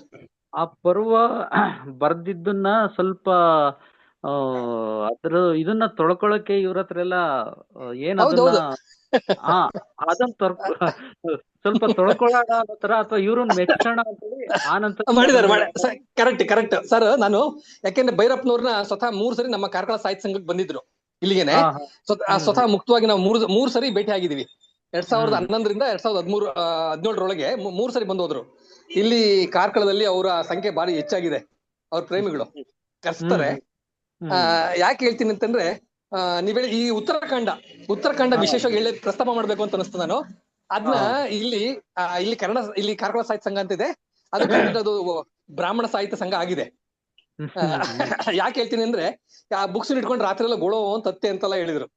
ಯಾಕೆಂದ್ರೆ ಅದ್ರ ಯದ್ವಾ ಟೀಕೆ ಮಾಡ್ಬಿಟ್ಟಿದ್ದಾರೆ ರಾಮನ್ನ. ನಾವೆಲ್ಲರೂ ಟೀಕೆ ಮಾಡಿದ್ರೆ ನಾವೆಲ್ಲ ಇಷ್ಟದೆಲ್ಲ ಗುಂಡಿಗೆ ಆಹುತಿ ಆಗ್ಬೇಕಾಯ್ತಾ ಏನೋ.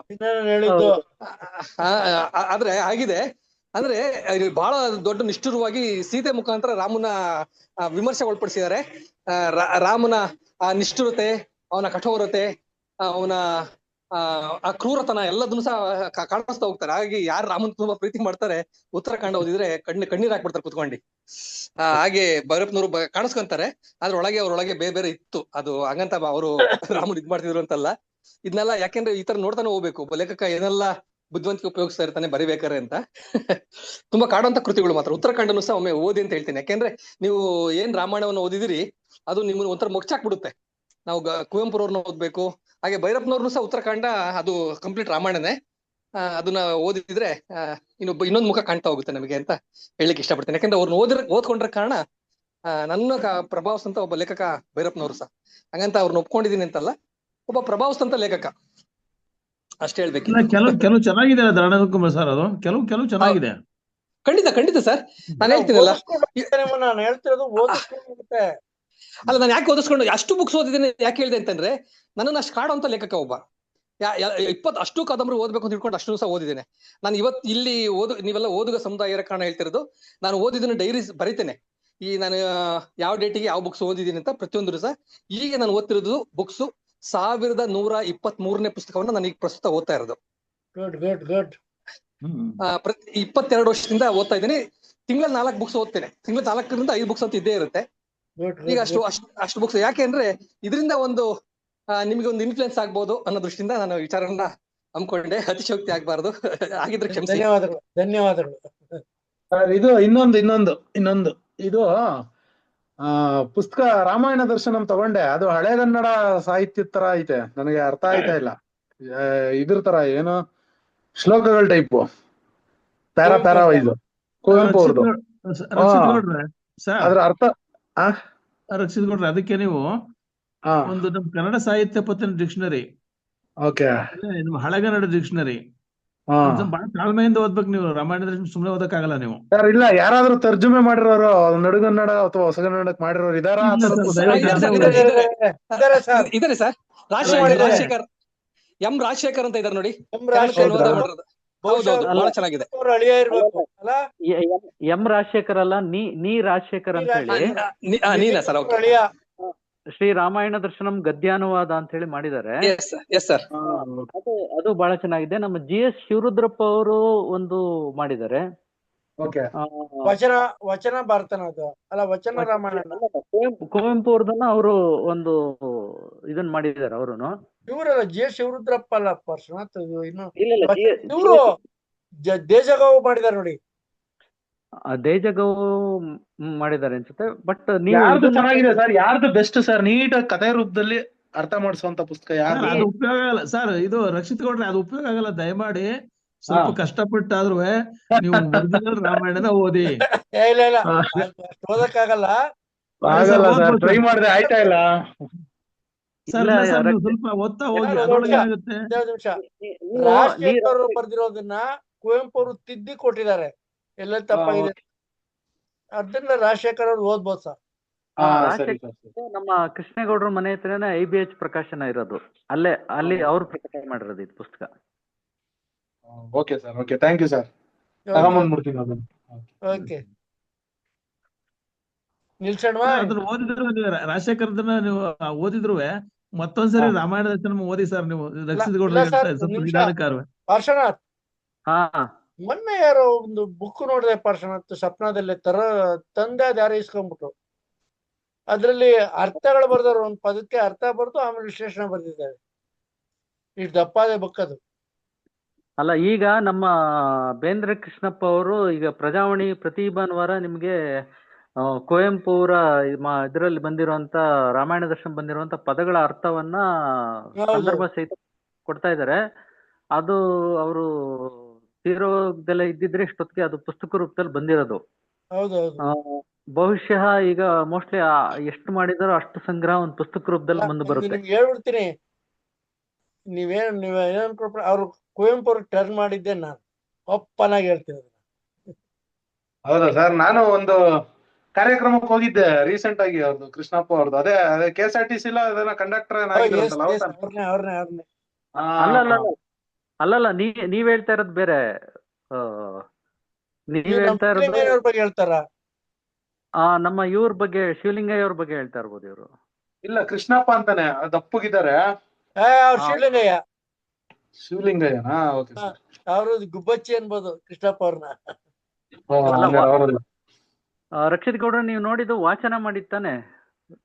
ವಾಚನ ಎಲ್ಲ ಮಾಡಿ ಒಂದ್ ಕಾರ್ಯಕ್ರಮ ಮಾಡಿದ್ರು. ಯಾರೋ ಶಿವಶಂಕರ್ ಅಂತ ಒಬ್ರು ಪರಿಚಯ ಆದ್ರು ದಾಸರಳ್ಳಿಲಿ.